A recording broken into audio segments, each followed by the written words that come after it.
Coliseum in Oakland, into our Raiders radio and television simulcast. Greg Papa, Jim Plunkett, and Tom Flores up in the booth with JT down on the field moments ago, as they do before every Raider game since the October 8th passing of Raider legend Dale Davis. They light the symbolic torch in the honor today.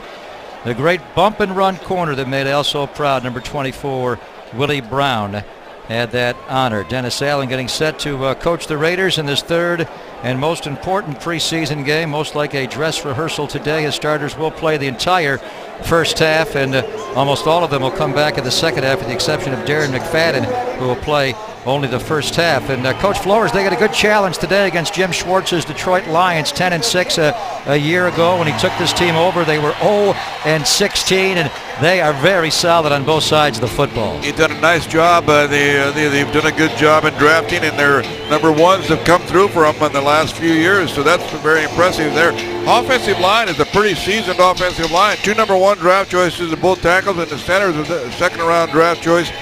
So it's a veteran line, very responsible for protecting that quarterback, and as we know, the quarterback must be protected. And for the Raiders, Jim, the mandate today is twofold. You got your first cut down coming up on Monday. They'll trim from 90 to 75, and also 2 weeks and 2 days from tonight, they open the season against the San Diego Chargers. So you got to pick your 53 to be sure, but you also got to get your starting 22 ready to play football. Oh, you certainly do, and I think it's imperative that the Raiders get off to a good start on both sides of the football. Offensively, I think they've struggled a little bit, although they did look very sharp in that first drive against Dallas in the opening preseason game. I think last week they didn't play very well, and they certainly looked the part of not being all in sync against the Arizona Cardinals last week. Mike Goodson is amped up. His first time playing here in black in the O.co Coliseum. Made his Raider debut last Friday in Arizona. Jason Hansen, 42 years of age. He will back up 17 yards behind the football, and then wide he goes to take a running start. Tywan Jones will return this opening kickoff. We are underway from the O.co Coliseum. Hope you enjoy it. Hansen will hit this one short. It'll be taken by Goodson, the up man, 10, 15, 20, and he's dropped on the 21-yard line, where Carson Palmer and the Raider offense will go first down and 10. So Carson Palmer, coach, will play the entire first half, looking to improve on those numbers. He has yet to get the Raiders' first-team offense into the end zone this preseason. Well, he doesn't have to hurry. He doesn't have to push. He can just execute the game plan as it's relayed to him from the sideline, because he knows he's going to be in the whole first half and come back and with at least the first series in the second half. First and 10 Raiders, moving from left to right on a radio and TV simulcast from north to south. They empty the backfield on the first play, flexing out Darren McFadden, and he's picked up by the rookie corner Bill Bentley. Palmer cocks to throw, does not throw, and Ndamukong Suh will sack him right away. That was supposed to be a quick one, and it was not there. So Carson Palmer will take the sack. They emptied the backfield. Both Marcel Reese and Darren McFadden went out. That's your halfback-fullback combination with the injuries to Ford and Moore. Rod Streeter will make the start today. The offensive line, a good challenge against this great defensive line of the Detroit Lions. Jared Valdir, Cooper Carlisle, Alex Parsons for the injured Stephen Wisniewski, with Mike Breisel at right guard and Khalif Barnes at right tackle. They run McFadden wide right, breaks a tackle, and runs through the tackle of John Wendling to pick up the Raider first down. A 13-yard run on 2nd and 13 as Darren McFadden got wide that time, Jim. Yes, he did. It's designed to go inside a little bit, inside the tackle on the left side. He breaks it to the outside. A good block by Marcel Reese right there, and that's what they want out of Marcel Reese, a little bit better blocking. We know he can catch and get out of the backfield, but they want him to be a better blocker for Darren McFadden. Nice kick-out block there by the fullback Marcel Reese, and Brandon Myers, Tom, also a good seal block as he makes his debut this preseason. He had missed the first 2 games with a shoulder injury. Here's Myers moving in motion left to right.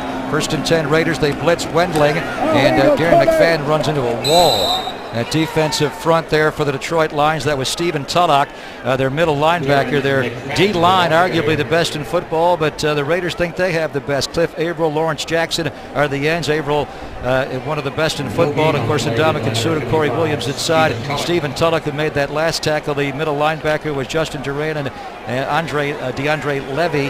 The corners, Bill Bentley will make the start, along with Chris Houston in the defensive secondary. They have a couple of fill-ins because of injury, Eric Coleman and John Wendling. Here's Carson Palmer, a play action, throwing out left. Wide open, Rod Streeter. First down, Raiders out to midfield. He got lost in the linebacking core. They tried to match him up, Tom, with DeAndre Levy, the outside linebacker, and Streeter ran away there and picked up a first down, gaining 17. A nice route and a nice call.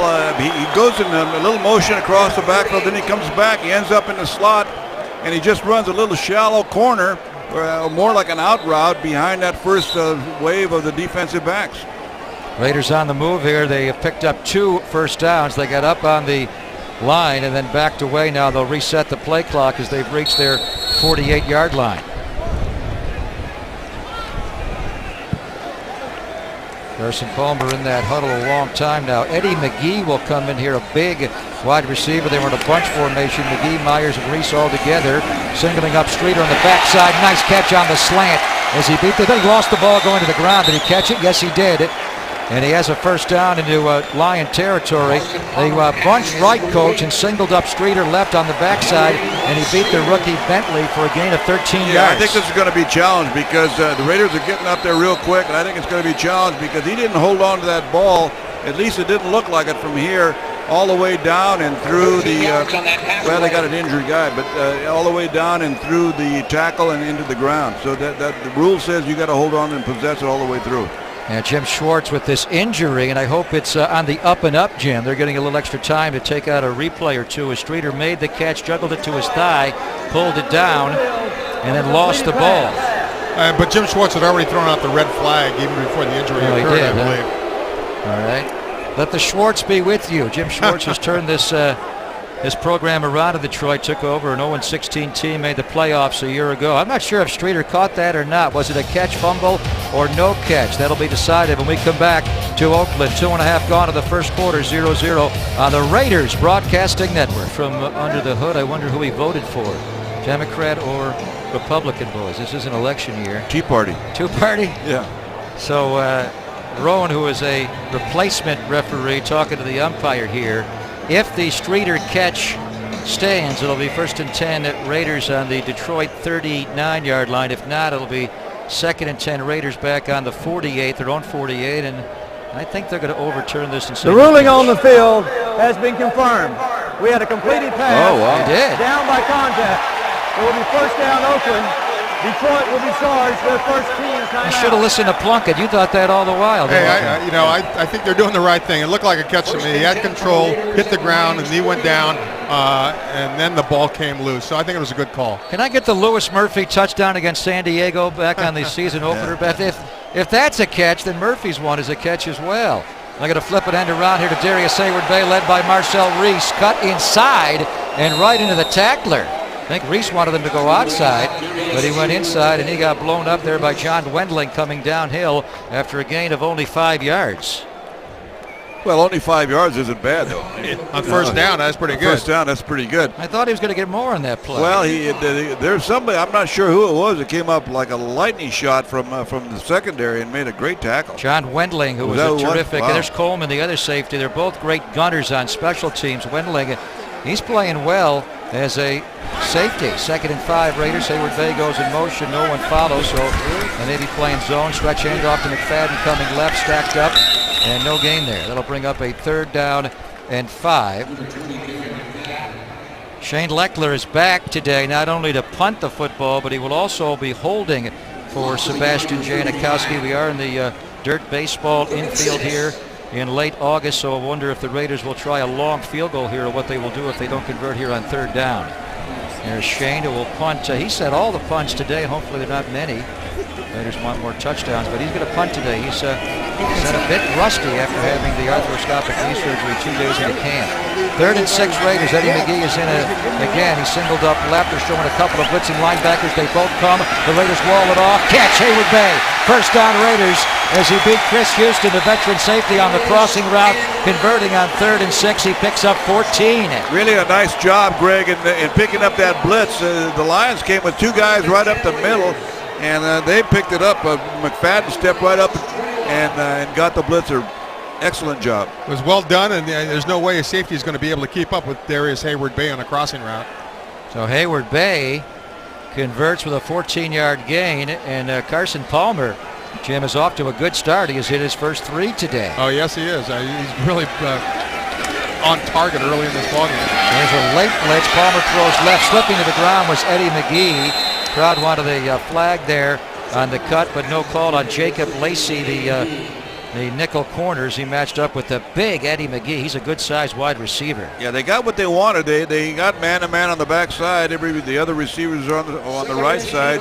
Protection was good. It was just the receiver slipped and didn't have a chance to even try for the ball. 10th play of this Raider drive. Rod Streeter goes wide left, and they run a slot to the right. Hayward Bay inside of the tight end Myers, who was flexed out. Myers comes in a short motion. Now he's inside of Hayward Bay. Stretch run coming left to McFadden. Big hole, and he bangs down inside the line, 15 down to the 14-yard line.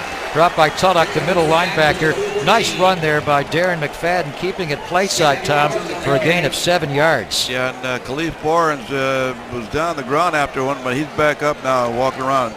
I thought for a moment there he'd gotten hurt. That would not be good. Interesting matchup today. The Raiders' outside zone scheme up against the wide 9 defensive front. These tackles. Look where Lawrence Jackson is, number 94, on the TV side of our simulcast, how wide he is, and Jared Valdir was able to kick him out there in the stretch run. 3rd down and 3. Streeter comes in motion. There's a blitz, a flag, and that's a false start, I believe, on the Raiders. Them creeping up and showing blitz calls the false start. 5-yard penalty. Repeat, 3rd down. And you know what they say, you have to hold your water. You can't be fooled into making a mistake like that, even though those guys are cheating up and ready to come on a blitz. You got to hang in there tough. It's on Mike Brizell, the free agent signing away from the Houston Texans. Raiders bring back almost the whole offensive line, but the one major change is bringing in Mike Brizell, Tom, who has a good matchup today with the great Ndamukong Suh. He will probably block him most of the day. Do you think that had something to do with the movement before the snap? You don't want to get stomped by that guy. Taiwan Jones is in. They empty out McFadden. 3rd and 8. Taiwan Jones. They fake the inside handoff, a bubble screen to McFadden. Breaks a tackle and dives down just shy of the 1st down. Clever play. They went to the 2 speed guys, McFadden and Taiwan Jones together. Isolated McFadden at Jim like a wide receiver and ran the bubble screen to him. Yeah, he's just as good out there in isolation, wide of the interior lineman. There's so much he can do with the football once he gets it out there in space. Crowd always wants you to go for it, especially in a preseason game, but they do want to put the points on the board. Plus, they've got to get this trio together. First time we're going to see John Kondo snap to Shane Leckler as a holder, and then Janikowski time. They got to get this working. Yep, they got to get it working. They got a big season ahead. They were all Pro Bowlers a year ago. Kondo, Leckler, Janikowski, and it is no good. It is wide to the left on a very short 30-yard field goal. The snap was good, the hold looked good, and Janikowski just missed it wide left. Jano did make 3 field goals in the first half 8 days ago in Glendale, Arizona. Raiders drive well, 67 yards, but do not score. Matthew Stafford, Calvin Johnson go next on the Raiders Broadcasting Network. Against the Chargers. We've been telling you all preseason about the new security procedures. We'll have more on that. But if you do get here early, look at this. An hour before kickoff, you're eligible to win some really cool prizes, including field passes, a locker room tour, memorabilia autographed by Hall of Famers, Raider legends, and current players, and the latest in merchandise. So get here early for the Monday Nighter against the Chargers. There are going to be scanning procedures here and in every NFL stadium this year, so get here early for San Diego. Stafford, play action, and throws out left to Nate Burleson, tackled immediately by Michael Huff. Giordano, McLean, Philip Wheeler. About 4 Raiders got a piece of the stubborn Nate Burleson. Matthew Stafford, Tom, had a tremendous season last year, throwing for over 5,000 yards and 41 touchdown passes. Yeah, he did. He just had a great year. Finally, and he was before that. He was rewarded with Comeback Player of the Year, which is a nice award to have. Well, he's been hurt his first couple of years in the NFL. He couldn't stay healthy. Here's a handoff in the back for the flag goes down. That was Michael LeSure's first run in the NFL, and it won't count because of a false start called on the Detroit Lions. Again, replacement referee Ken Rowan is our ref today. And the Lions, they're saying against the Raiders possibly. Matthew Stafford is. Defense, number 58, lined up in the neutral zone at the snap. 5-yard penalty. Repeat, second down. It's on Dave Tollefson. He lined up as a defensive end as we check out the Lions around Matthew Stafford, Calvin Johnson, the best wide receiver in the game. Kevin Smith will share carries to start with Michael LeSure. Their offensive line, Jeff Backus, Rob Sims, Dominic Raiola, Stephen Peterman, and Goster Sherilis is the right tackle. So it is first down now for the Lions, 1st and 10. They did blow that dead, even though it was against the defense. Inside handoff to LeSure's first ever run as a Detroit Lion. And the Raiders swarm it, led by their defensive front, and middle linebacker Rolando McClain was also there. Richard Seymour will not play today, so Desmond Bryant will start in the defensive line rotation with Tommy Kelly, the ends of Lamar Houston, and Matt Shaughnessy. McClain, the tackler a moment ago, flanked by Miles Burris and Philip Wheeler, your linebackers. Good challenge today for the new Raider corners, Ron Bartell and Shante Spencer, with Michael Huff and Tyvon Branch in the deep secondary. Tommy Kelly ready to go. On 2nd down and 10, 3 receivers in for the Lions. Stafford, a bubble screen to Burleson, cuts inside, but not away from Tyvon Branch. Great open field tackle by the Raiders' leading tackler a year ago, Tom, the very underrated Tyvon Branch. I think he's a great player. I really do. I think he's a 5-year veteran, and he plays so well. He's very smart. He's a leader back there. That time he just outmaneuvered the defensive lineman who was down there trying to block him and made a great tackle in open field. Yeah, that's one of the reasons why he leads this Raider team in tackles the last couple of years. He was an alternate last year for the Pro Bowl, but he really is one of the best safeties in football and a great gunner on special teams. 3rd down and 4 Lions. Stafford out of the shotgun. 4-man pressure throw over the middle, and a first down to the tight end, Tony Scheffler, the former Denver Bronco. He got matched up with Matt Shaughnessy there, the lineman, in a zone blitz, dropped back into coverage, Coach. Well, actually, it was Tollefson, I think, that had to cover him. And it's interesting, the Raiders have him in defensive end, and they've got Houston as a defensive tackle on this defensive series. You're right. It was Dave Tollefson who dropped back, the former Giant, and Shaughnessy came over from the other side. 1st and 10 Lions. They were the 4th highest scoring team in pro football a year ago, almost 30 points a game.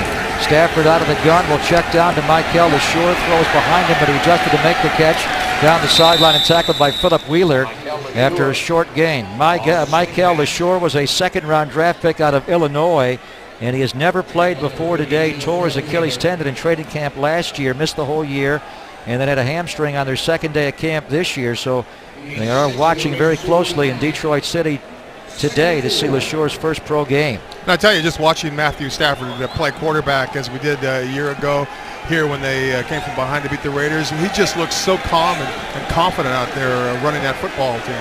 He hit on 64% of his passes a year ago, and he hit on his first 4 today. 2nd and 4, counter handoff to LeSure coming wide, cuts back inside, flag came down. That'll be a hold on the Lions. It was thrown by the referee himself, as Philip Wheeler, the active Raider linebacker, made the tackle. Number 77, 10-yard penalty. Repeat, 2nd down. Goster Sherilis, the right tackle out of Boston College, the former round 1 draft pick, was guilty on the hold there. The Raiders, you all know, the most penalized team in pro football, but the Lions ranked number 4 overall, Tom. They want to clean that up. They had 147 penalties last year, but still went 10-6 and made the playoffs. Yeah, they did, and they, obviously, and then they had their star defensive lineman was suspended for 2 games for a penalty. For a stop on Thanksgiving Day, the Sioux stop it was called. Flags down, Stafford a free ball, would overthrow the big tight end, Brandon Pettigrew. He had him wide open and missed him. A flag came at the snap of the football. We would assume it'd be against the defense since they didn't stop the play with a false start. Are the Raiders guilty of lining up or jumping off sides again? Offsides, defense. Number 77, line up in the neutral, don't snap. 5-yard penalty. Repeat, 2nd down. Matt Shaughnessy. That's one of the things, Tom, when you have the real officials, sometimes they will tell you in a preseason game, hey, 77, you're offsides. Yeah. Jump back onside. Yeah, With these guys trying to figure out the pro game, you're not going to get help from the officials. They're just going to flag you. Well, those are the things that the coaching staff wanted to eliminate. Those are just nagging little penalties, a 5-yard offsides, and negate a down. Now they get the down over. You just got to keep your helmet on side, not up against the line. Here's Stafford, caught by Scheffler. First down, banged out by Tyvon Branch. Well, the Denver Broncos had a good one, and Tony Scheffler, they curiously let him go as he ran into it with Josh McDaniels, Jim, and he was traded. But Scheffler was a tremendous pass-catching tight end. He certainly is, and get down the field, not just short routes, but he's, just like he just showed on that pass route, like a deep out for a tight end. Sure hands and able to run after the catch. Good challenge for Ty Branch today, and Michael Huff matching up with Scheffler and Brandon Pettigrew, who caught 83 passes a year ago. End around to Burleson, a block on Bartell down the sideline, and Burleson on the end around is pushed out on the Raider 30-yard line by Matt Giordano. Giordano playing more deep safety today, came over to save what could have been a big play on the end around. Yeah, and their Lions are going without a huddle. At least right now they are. And it's something they do periodically. Stafford jumps into a no huddle now with Michael LaSure to his right. Calvin Johnson has been quiet so far today. He's out wide left on second down. They throw and a catch, and that's Pettigrew, the tight end, right at the sticks. Tyvon Branch, the first to hit him. And see if he got the Detroit Lion first down. Yes, he did. At the Raider 26-yard line. That's a load to try to bring down in a 265-pound Pettigrew. Wow. Well, they got a couple of good tight ends. Then you have Calvin Johnson, who's as big as a tight end at 6'5", 236 pounds. Matthew Stafford clearly has some great weapons. So a good challenge for Jason Tarver today, the young Raider defensive coordinator, getting a good look. This is very similar in style to the way San Diego plays with Gates, the way they use their tight ends. LaSure jumped over the tackle of Lamar Houston. Lamar was going to stuff that for no gain, and LaSure cutting quickly, Jim, able to jump cut there and pick up a decent gain there. Yeah, he certainly did. Lamar Houston got penetration, got in the backfield, just wasn't able to make the tackle on LaSure. Lamar is playing lighter, and he is quicker. 2nd and 6, LaSure got 4. Stafford is audibilizing at the line. Plenty of time, play clock at 15. He has a slot left. They run LaSure off the right side, cuts back left. Tollefson was sitting there in the backside hole, and he pushed that back in for no gain. Also Lamar Houston in on the play for the Raiders. Yeah, good job by Tollefson. I'm sorry, Jim, because he kept leverage on the outside. And that's what that outside defensive player, whether it's a backer or whether it's a defensive end, you have to keep that leverage. Don't let the guy be able to bounce to the outside. Exactly what I was going to say, though. Good, good leverage on the backside, as you mentioned, not allowing that cutback. Tollefson, a good player, grew up in the Bay Area. Ignacio Valley High School, was a Raider on the practice squad, and the Giants grabbed him away, and he won a couple of Super Bowls there. 11th play of the drive for Stafford and the Lions. 3rd and 7 on the Raider 23. Stafford back, throws, ball batted down by Tollefson.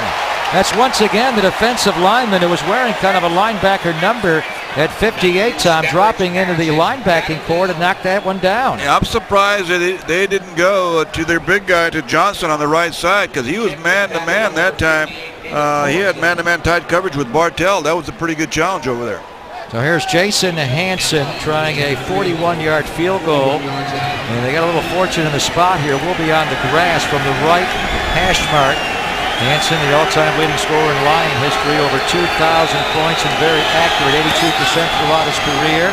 Muehlbach the snap, and the hold is good. And Jason Hansen from 41 yards out knocks down the field goal, and the Lions take a 3-0 lead. 1:51 to go in the opening quarter. Detroit 3, Raiders nothing on the Oakland Raiders. Broadcasting Network, Raiders trail 3-0. I talked to defensive coordinator Jason Tarver before the game. He said this is the matchup that they wanted. Detroit could do so much, especially with no huddle. We saw that. And the scheme at tight end, Greg, it'll be very similar to what we see with the Chargers on Monday night. And Tarver also said similar to Miami. Finally, Tom, and stylistically the way they use Pettigrew and Scheffler, similar to the way Norv Turner uses Gates. Yeah, the only difference is they have all tight ends. They don't have any fullbacks.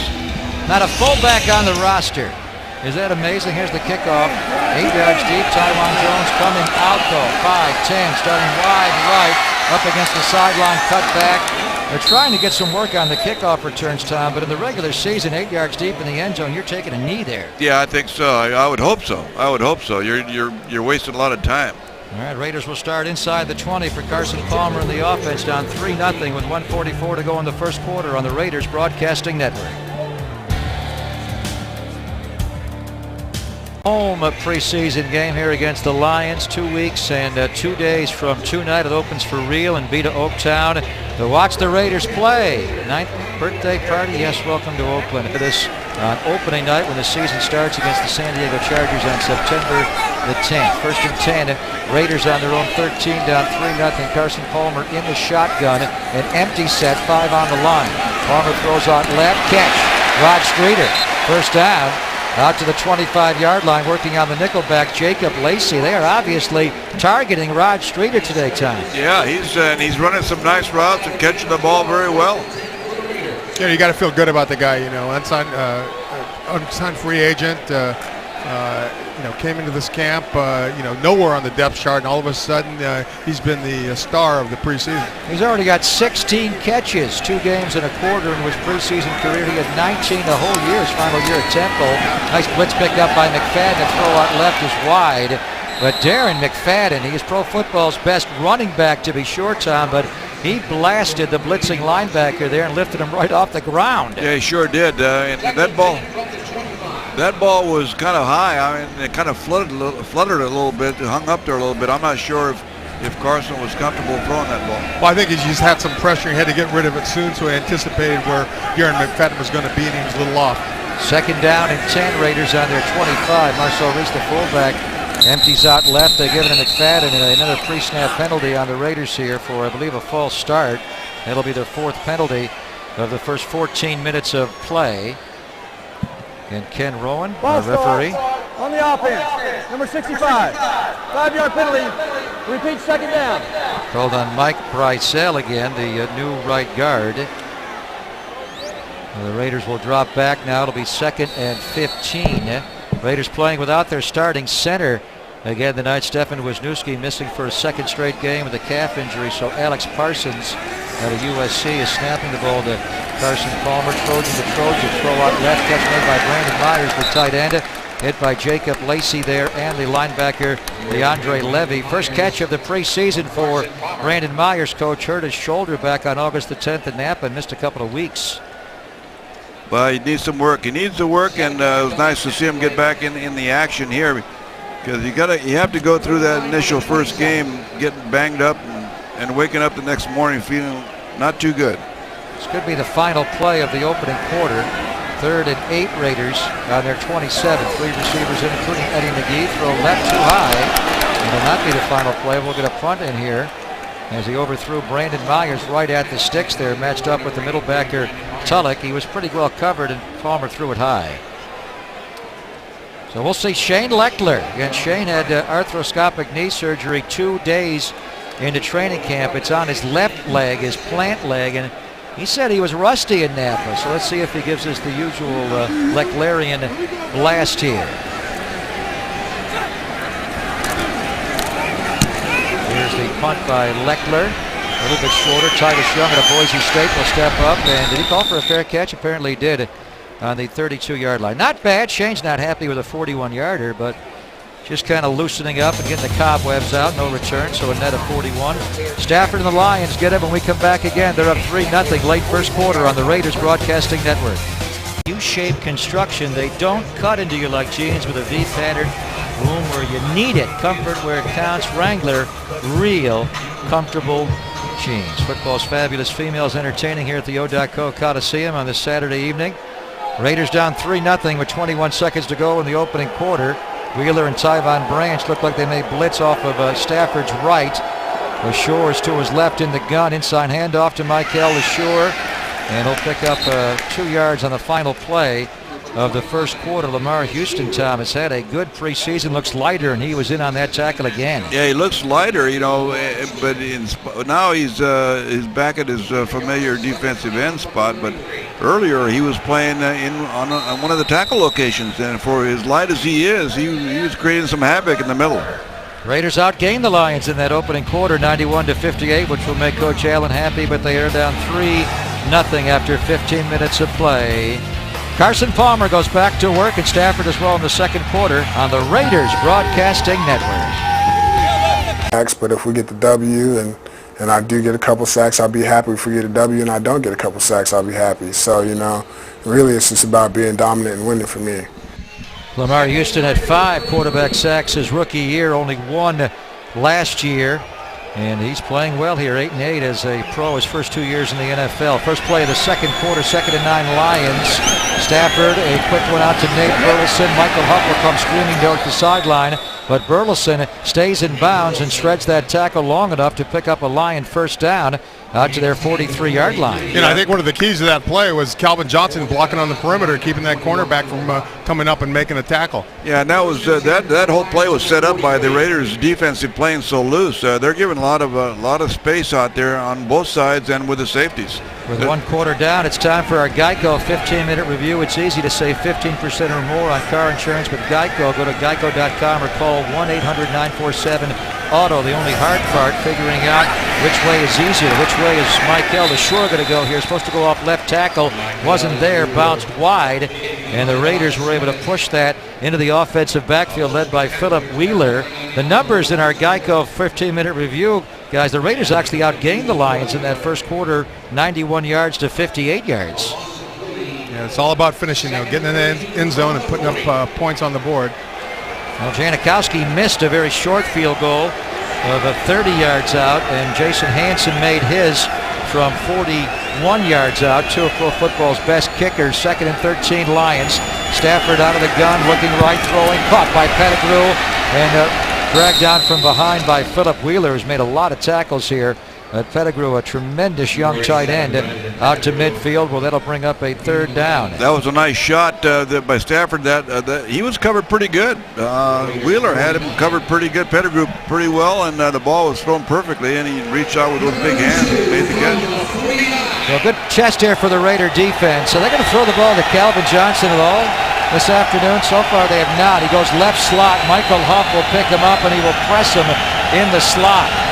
Big Calvin Johnson on 3rd down. There's a play action. Stafford rolls and throws, and it's incomplete to Titus Young. Well covered there by Shawntae Spencer on the crossing route.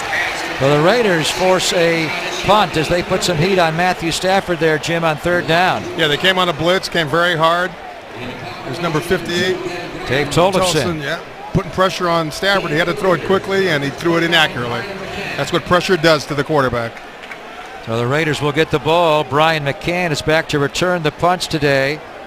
Denarius Moore unable to play with that hamstring injury. No Jacoby Ford as well with the foot injury. Here's a pre-snap penalty, a false start on the Lions. There are a lot of pre-snap penalties on both sides today.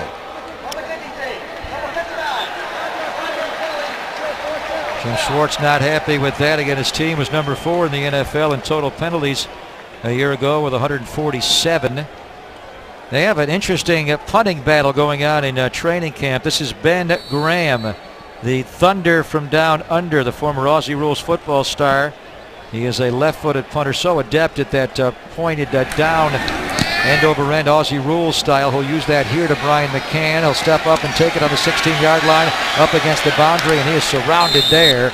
Nicely done by the Lions coverage team. Richard Langford, a backup safety, got down as a gunner to hold McCann to no return after a 40-yard punt by Graham. Carson Palmer, the Raiders offense, will take over for a 3rd time when we come back. 3-0 Lions on the Raiders Broadcasting Network. Fantasy football is as legit as fantasy gets. Enjoy free live scoring and instant video highlights. Go legit. Sign up for free at NFL.com/fantasy. Darren McFadden will be an early choice on a lot of the fantasy football leagues around the nation. Right now, it is Taiwan Jones who was in as the I-back behind Owen Schmidt. Here's a toss sweep to Taiwan Jones. Look at how fast he is. He looks like McFadden, does he? Wow, out across the 20 up to around the 24-yard line on the toss sweep there. A nice rip there by Taiwan Jones. Yeah, and Coach Flores will say that's what fresh legs will do for you, getting out of that backfield as quick as he did. Oh man, he was a flash up there, Jim. Look at him. He got there in nothing flat. Boy, that was exciting.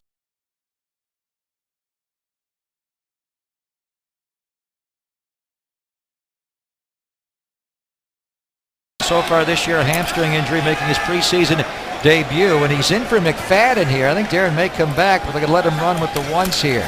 Here's Palmer to Taiwan Jones off the right side, and Taiwan picks up only a yard Dennis Allen said before the game, Coach, the backup running back competition is wide open behind Darren McFadden. So we've seen Mike Goodson. Now we're going to get a look at Taiwan Jones with the number ones. Yeah, and they haven't had a chance to see much of him because he's had that hamstring most of the early part of camp and into the first two preseason games he's missed entirely. So this will be a good challenge for him. It'll be a good chance for the coaches to evaluate who's that second guy. McFadden still has his helmet on, so he and Marcel Reese are going to come back in at some point. Here's a toss sweep to Taiwan Jones coming left. He gets the edge. A flag went down. There was an offsides with the Lions, and Taiwan Jones rolls out across the 35 up to around the 37. The flag here presumably is the Lions offsides, which the Raiders will decline, take the 12-yard run. Yeah, I think it froze some of the...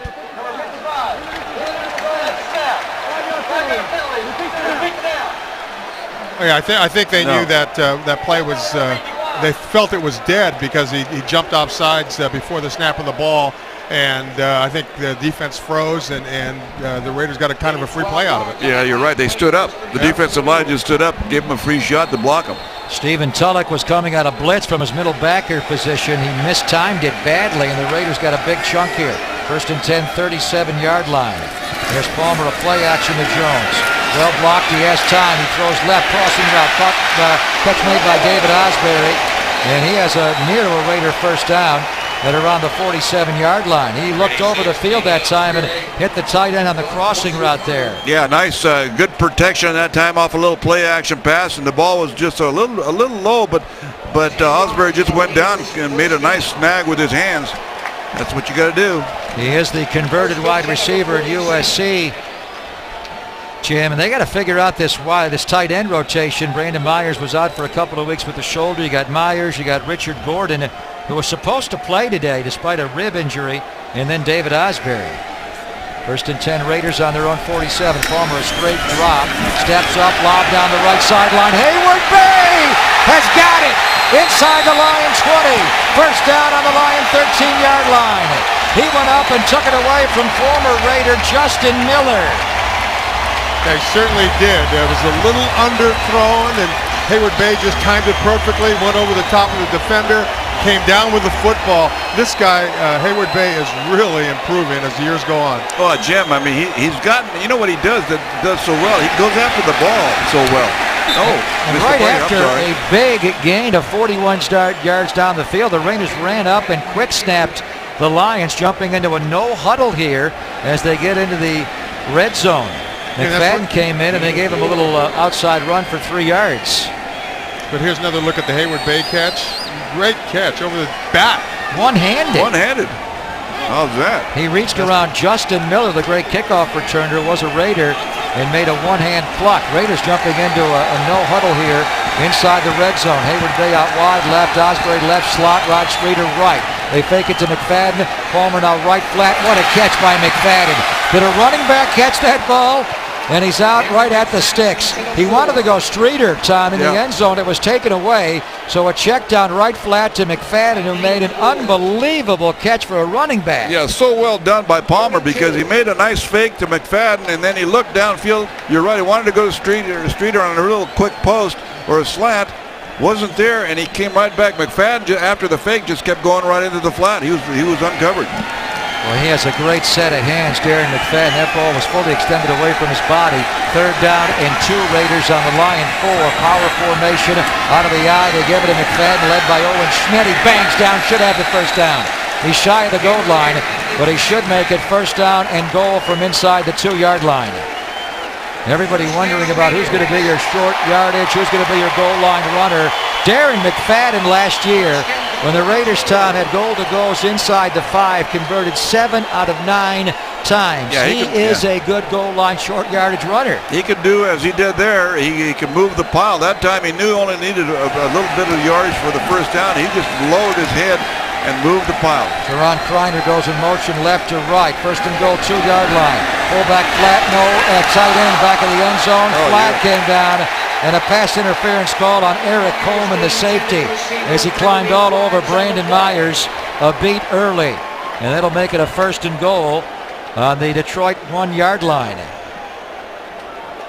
Our referee again is Ken Rowan tonight. Defensive pass interference. 24 wide in the end zone. By rule, the ball is placed on the 1 yard line. First down.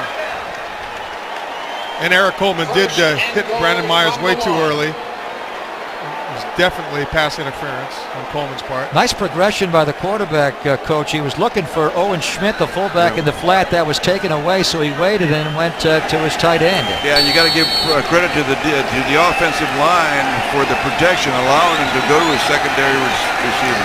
First and goal, McFadden out of the eye. Osbury goes in motion right to left. They give it to McFadden off the left side. He is hit and stuffed in the backfield for a loss, as there was penetration there from Sammy Hill. Young defensive lineman out of Stillman, a 4th-round pick at 09. McFadden lost yards there. Yeah, too much penetration there. There was no movement by the offensive line, and to give Darren a chance to even go downhill. And the Raiders, Jim, had a first and goal twice in Arizona last preseason game and could not score either trip. Yeah, and they did. And Coach Flores said something. This is the time to run your play action right now. We're going to the tight end here, Jim. Second down, fullback flat, take it away. Palmer comes back left. Could he run forward? He's going to try, but he won't make it. He got hit. No, he's going to fight and go down to the 2-yard line. Don't get hurt, though. It's only a preseason game. Palmer had the outside taken away there by the linebacker, Ashley Palmer, backup middle linebacker. And Palmer tried to spin off that tackle and still wound up losing yardage, so technically it's a sack. And it'll bring up a 3rd down and goal. So the Raiders time, they had a first and goal in Arizona on the 1, a first and goal later on the 3, and Greg Knapp could not get him in the end zone. So he's looking off that play call sheet here, seeing what he's going to do on that 3rd down and goal from the 2. It's McFadden wide right, cut back left out of the goal line. Is he in? He's right up against the goal line, and no. It'll be 4th down and goal from inside the 1. Will Dennis Allen tie the game with 3, or will he go for the lead? He's going for the lead. Yep. How close did McFadden come here on the left side run? He cut back. I thought he got right up against the goal line, but he was stacked up. Now's the perfect time for a quarterback draw, in my opinion. Who's running it? The quarterback. You always want the glory. You want to throw for every touchdown and run for every one. 4th down and goal, 1-yard line. They flex out Streeter left. Detroit's going to call a timeout. They did not have the right defense in the game. Gunther Cunningham, their defensive coordinator. Of course, Jim Schwartz, the D coordinator in Tennessee for many years. So they will call a timeout here. 4th and goal, Raiders on the Lion 1. It's going to get fun when we come back. Lions up 3-0 for now on the Raiders Broadcasting Network. Let's see if they can hit the north end zone here in a touchdown. 4th and goal, Raiders from the Detroit 1-yard line. Darren McFadden is in as the running back.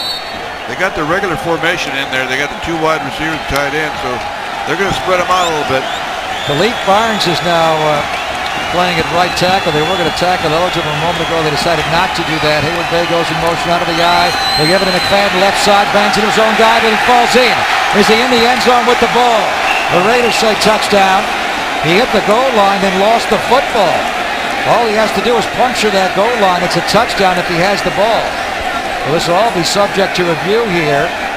Mike Breisel lost his helmet. They are unpiling here. The Lions say they have the ball. Now, did they recover the ball in the end zone for a safety also as part of it? Strange play here.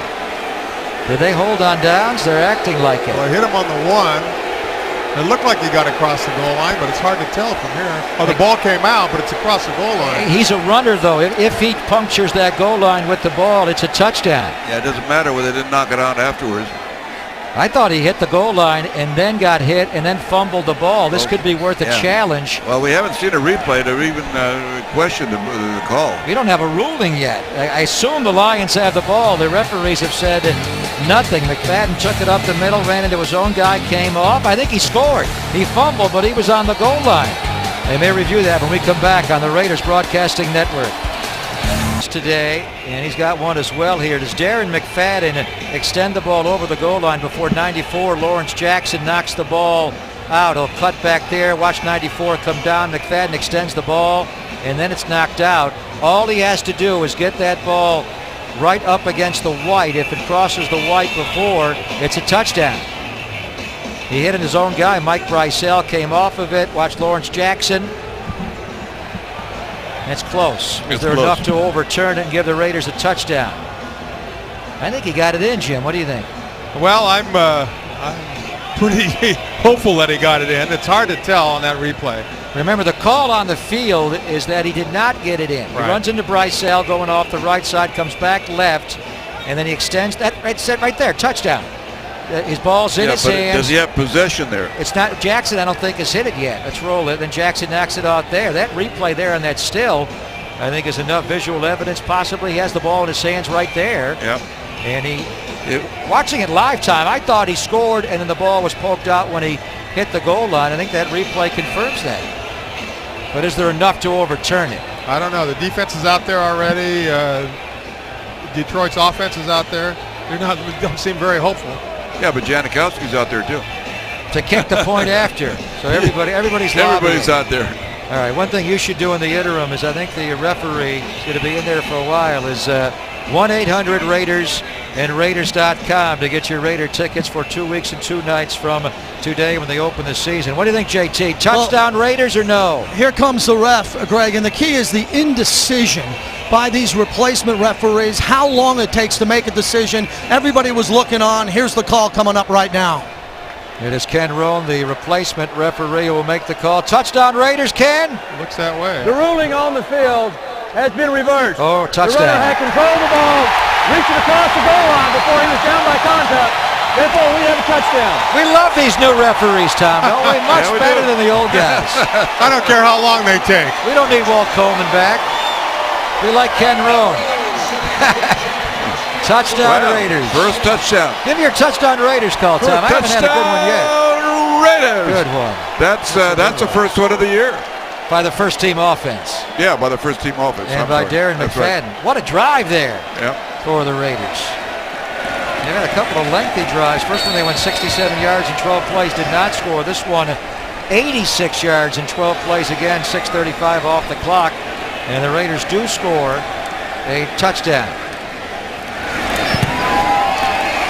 Janikowski bangs through the extra point, and the Raiders have the lead at 7-3. So Darren McFadden, I think he's good to go for the opener against the San Diego Chargers. What a great home schedule for the Raiders this year, opening against the Chargers. Just the way the season ended a year ago on January the 1st, it'll open symbolically anew with the new era Raider football and the San Diego Chargers. 1-800-RAIDERS, Raiders.com to get your tickets all year.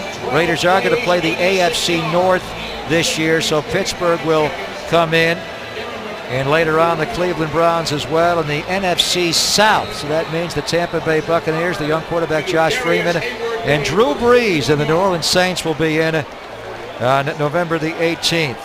Here's a Raider scoring drive summary brought to you by IBM. Working to help mid-sized businesses become the engines of a smarter planet. Learn more at IBM.com/engines. 86-yard drive, 12 plays. Raiders, this first-team offense coach, had a couple of lengthy drives today. Yeah, the pass protection was good on every play. I don't think there was any that Carson Palmer was rushed. He was able to look at his primary and come back to the secondary receiver at least two or three times. So Janikowski will kick off here from the 35, which is a certain touchback for Janikowski. We'll see if he does his blast one, or do they want to work on a coverage here of Justin Miller. Remember, Justin Miller was a Raider in 2008 and playing about half the year after the Jets cut him. The Raiders picked him up. He had 2 kickoff returns for scores. High lofted kick, but it will be returned by Miller, who catches it above his helmet at the goal line. 10-15, sneaks through 30. 40, Janikowski back, Miller by him down the sideline. Giordano has the angle to save the touchdown, but Justin Miller, a former Pro Bowl returning as a rookie with the New York Jets in 07, and at a great 08 with the Raiders, takes that one back 79 yards before Giordano shoves him out. 7-3, Raiders lead the Lions, 6:18 to go in the first half on the Raiders Broadcasting Network. 7-3. Neither coach is happy with the special teams, Tom, but at this stage of the preseason, you're still working on who's going to be on the coverage teams, but Justin Miller gets loose here for a 79-yard kickoff return. Yeah, the bad part about that is in pursuit, Janikowski coming over might have damaged him because he pulled up as he was coming over to try to make the tackle. It's on the trainer's table now, maybe getting the leg stretched out. Sean Hill will replace Matthew Stafford. He's going to roll out to his right, chased by Tommy Kelly, who will throw it away once he got outside of the tackle box. Let's watch Janikowski on the kickoff coverage after his kickoff, trying to run with Justin Miller. Miller goes by him, and looks like he pulled up. Jim, is that a hamstring there for the kicker? That would seem to me to be a hamstring, yes. Janikowski's not used to running more than like 8 yards when he's kicking off or kicking field goals, so that was pretty much of a stretch for him. So they'll stretch out that hammy, and hopefully he'll be okay to go. If not, Eddie Carmona can kick. 2nd and 10, Detroit on the Raider 21-yard line. 2-by-2 formation. They fake the inside handoff to Smith, throw it out to the big tight end. Brandon Pettigrew is wrapped up by Philip Wheeler and Tyvon Branch. Getting back to Janikowski, I'm not sure they're working on the hamstring. What are they working on? Well, it might be working more. They're flexing on the maybe the groin area. I'm not sure. It's just hard to tell from this angle. All right. Sean Hill's an 11-year veteran, adopted by Minnesota, went to San Francisco, and he's been with Detroit since 2010. Journeyman quarterback. But a good one, a good backup.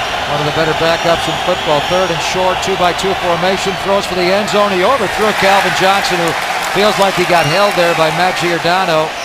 And Shante Spencer on the coverage. He ran the back pylon right, Tom, and Sean Hill overthrew him. Yeah, they had a double on that time because Spencer was up on him tight, and then Giordano took over on the deep part of that route, and Calvin was complaining a little bit, but so far, Calvin, has he caught a pass? He is not. No. That's the first time he's been targeted today, and the Raiders are doubling him, something they did not do nearly enough when he was here on December the 18th. Hansen from 30 yards out to make it a 7-6 game. Don Muhlbach will snap, then Graham will hold, and Jason Hansen, the 42-year-old kicker, the oldest kicker in the NFL, makes another, and the Lions have it down to 7-6 now. So with 5:24 to play in the half, a chance for Carson Palmer and the first-team offense to have another offensive series here before halftime. And the first-team offense, Tom, has looked very good. They've had a couple of lengthy drives. An 86-yard touchdown drive a moment ago after that earlier drive of 67 yards to open the game. Yeah, they have, and the defense has played well too. I mean, the special teams put them in that position for the field goal, and they kept them out of the end zone once again, and forced them to go for the field goal. So overall, it's been a pretty good performance. But special teams has been an issue for the first 3 games, and they've got to do something about that. They got to get a better. And there was a nice article today in the paper explaining that they got to get some better players on there rather than guys that aren't going to be around here. And one of the things, though, that the Raiders have had problems with after making a big play, either offensively or defensively, they give a big play back to the opposing team, either on special teams or offensively. So they've got to concentrate and focus more on not letting the team back into the ballgame. Darren McFadden looks good. I think he's ready for opening night, and you should be as well. Remember, all the 31 stadiums around the NFL, they are requiring a screening to come into the entry of the stadium at all points, a magnetic screening, a metal detector, similar to going to the airport. So make your plans to be at the Coliseum early on opening night. Kickoff to Tywan Jones, and he is hit and drilled again by Langford. That's the second time he showed up on special teams. Richard Langford with the pop there on Tywan Jones. In fact, the Raiders so want you to be in early that they are, look what they're offering here. Early in and you can win. If you are in the stadium an hour before kickoff on Monday night against the San Diego Chargers, the kickoff that night is at 7:30. You'll be eligible to win some cool prizes, field passes, locker room tours, memorabilia autographed by Hall of Famers, Raider legends, and current players, and the latest in Raider merchandise. So get here before 6:30, an hour before kick, and you'll get to win that on Monday night. Here's the toss sweep to Tywan Jones, cuts back inside, trying to get a block from Darius Hayward-Bay, and he did not there. That was Justin Miller, who played that well. The former Raider who had the kickoff return is now playing in the secondary for the Lions. I think McFadden may be done for the game after scoring his touchdown, so we'll get a long look at Tywan Jones as we check in with JT downstairs. Greg, a sore left groin for Sebastian Janikowski. Sore left groin we don't think we'll see him the rest of the game. Back to you. Well, Tom was right. It was not a hammy. You can see the way they were stretching out his legs, that it's a groin injury, which is not a good injury. 16 days before the opener for a left-footed kicker. Palmer back, time, throws middle. It's incomplete to Rod Streeter. He had to get that over the leaping linebacker, DeAndre Levy, and that forced just a bit of a wide throw by Carson. Yeah, that would have been a big play if he got that ball up just a little higher, because he was man-to-man back there with one of the safeties with the Wendy. Yeah, just an errant throw by Carson Palmer that time. Streeter had him beat. Well, we want the fans to be here early on Monday night, September the 10th. I suggest Rod Streeter gets here early as well, because he's going to be involved. Even with the injuries to Ford and Moore, if they both come back, it's quite obvious the Raiders are game planning Rod Streeter to get involved tonight. Here's Palmer back, setting up a screen, and it's intercepted by the defensive lineman, Willie Young. He tried to throw a middle screen. The spacing got messed up as he backpedaled, and he threw it right into the D line, and Willie Young, the right end, intercepted it. Wow. And a quarterback, especially an experienced one like Carson, those are the kinds of mistakes that you should normally not make. Yep, I agree. Just throw it in the dirt. Where was the screen going? To Hayward Bay? Was he coming back there? I'm not sure where it was going, but here's a better look at it. No, I think it was to Taiwan Jones, but he's being held. Actually, it should be a penalty on Detroit, but nonetheless, get rid of the ball. Now, what Palmer's got to do there is throw the ball at the feet of Taiwan Jones and not get it so airborne where it could be intercepted. There's the inside handoff to Smith, the running back, turned back inside by Wheeler. Nice technique there to take the outside shoulder away as they run Kevin Smith, who's going to share these first-half totes with Michael LeSure. Wheeler, that was textbook, guys, the way he took the outside shoulder away and forced him back in. Yeah, that was. Defense has been challenged here by putting them, the special teams put them in with their backs to the goal line, and now the errant throw by Palmer put them with their backs to the goal line. Philip Wheeler, his first 4 years in the NFL with the Indianapolis Colts, he looks like a find. He has been outstanding. Sean Hill flushed out, will throw it away again. That's twice Sean Hill's gotten pressure. Lamar Houston is thinking what I'm thinking. I'm not sure the quarterback got wide enough outside of the tackle box to avoid the grounding. He was reaching for his flag there.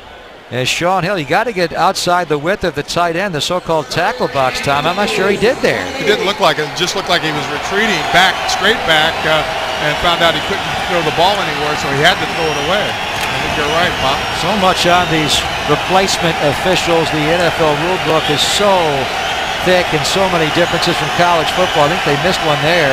Third down and a goal from the 8. Hill throws, low, catch. And that's Calvin Johnson who went down low to scoop that one. And it's short of the goal line, though. It's going to be fourth down and goal from the 1 or 2 yard line. Yeah, Calvin just coming underneath the tight ends going up the field. He's just coming on a delay, coming on a real shallow slant. Lions are going to go forward, and they're going to quick snap the Raiders, it looks like, as Sean Hill gets him up on the line. It's a slot right. Burleson out, timeout will be called. As Sean Hill does not have the play in. Backup quarterback. I think timeout was called by Jim Schwartz. He came running down the sideline. So Sean Hill will come over to the sideline to talk to his head coach, and Scott Linehan, the offensive coordinator, formerly the head coach of the St. Louis Rams. We invite you to stick around on both radio and TV at halftime at our radio and TV simulcast. On the television side, we're going to highlight the life and times of the great Big Ben Davidson, who lost his life in early July at the age of 72. One of the real characters of pro football, but also a heck of a football player, Tom, for the Raiders in the late 60s all the way through the early 70s. Well, he was a great player, a great Raider, a great ambassador to the Raiders all over. More than that, just a great friend. I mean, there wasn't anything that you didn't ask him to do that he wouldn't do for you. Two ways to look at him passing. You can't believe he died at age 72, and then you can't believe he lived to be 72, Jim, the way he lived. Well, he was a little older than that, though. I think he was a little older than 72. Yeah, he was? Yeah. Check the birth certificate. Yeah. We might have to, but as Tom mentioned, he was just a great team guy, fun to be around, very enjoyable personality, heck of a guy. He was fun. He and Tom Keating had some great times driving those motorcycles. Fourth and goal, 1 yard line. Where's Calvin Johnson? He's outside right, watched by Bartell. A 2-by-2 formation, 2 left, 2 right.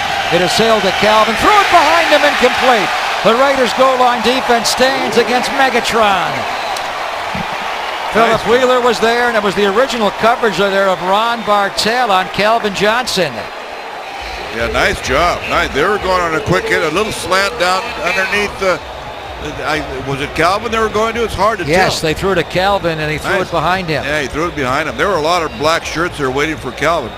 Actually, Bartell, they were playing zone there right up against the goal line, kind of the sticks defense on the goal line. Bartell let him go, and Tyvon Branch, the safety, stepped into the path there along with Wheeler as they were trying to go to the touchdown maker. Calvin Johnson, 16 touchdowns a year ago, but they went to him twice on 3rd down short and then 4th down, and the Raiders held. So Palmer's interception does not hurt them, but they got to get out from the shadow of their goal line here.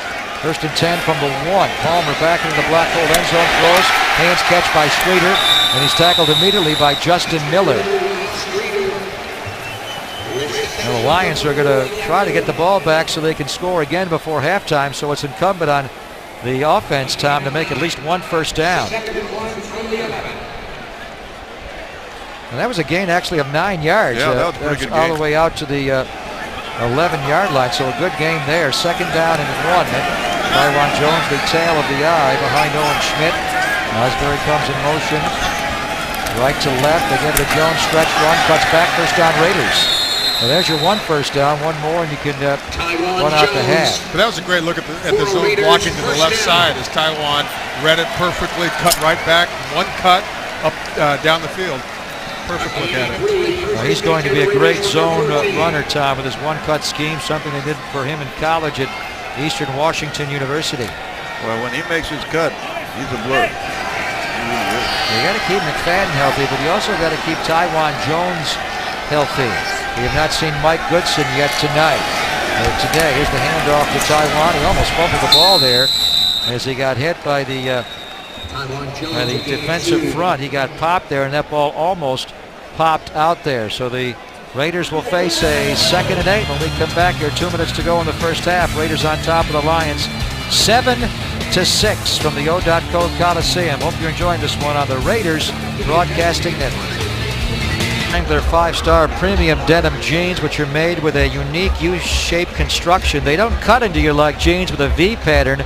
Room where you need it, comfort where it counts. Wrangler, real comfortable jeans. And they look comfortable inside the O.Co Coliseum on this Saturday late afternoon. Beautiful day. Football's fabulous females are here. Raiders will play their next home game for real in the regular season in 16 nights against the San Diego Chargers, September the 10th. 1-800-Raiders or Raiders.com to be a part of it all year. Palmer on 2nd and 8. Cox will throw left, and that throws incomplete to Brandon Myers. It was knocked away by the safety Eric Coleman, the former Jet and Falcon and 2nd-year Lion. That was not going to gain a lot of yards, though. No, that was going to gain 0 yards. He was the 3rd receiver. Actually, they had 2 receivers down the field running inside routes, and they were both covered, and Carson just went back to their third choice on the left side. Raiders so far tonight are 2 for 6 converting on 3rd down. If they don't pick up this one, the Lions could get the ball back here and will before halftime. 3rd and 8 on their own 16-yard line. Tywan Jones to Carson's right in the gun. They're going to run Tywan. Inside handoff gets wide left. Breaks a tackle. Justin Miller runs for a Raider first down. Boy, is he quick as he scooted that edge out across the 25. First down, Raiders. Yeah, they came on a blitz, but he was able. It was a draw, but he was able to get outside. They didn't hold containment. And Tywan up the middle, skirts to the outside. He outruns everybody for a first down.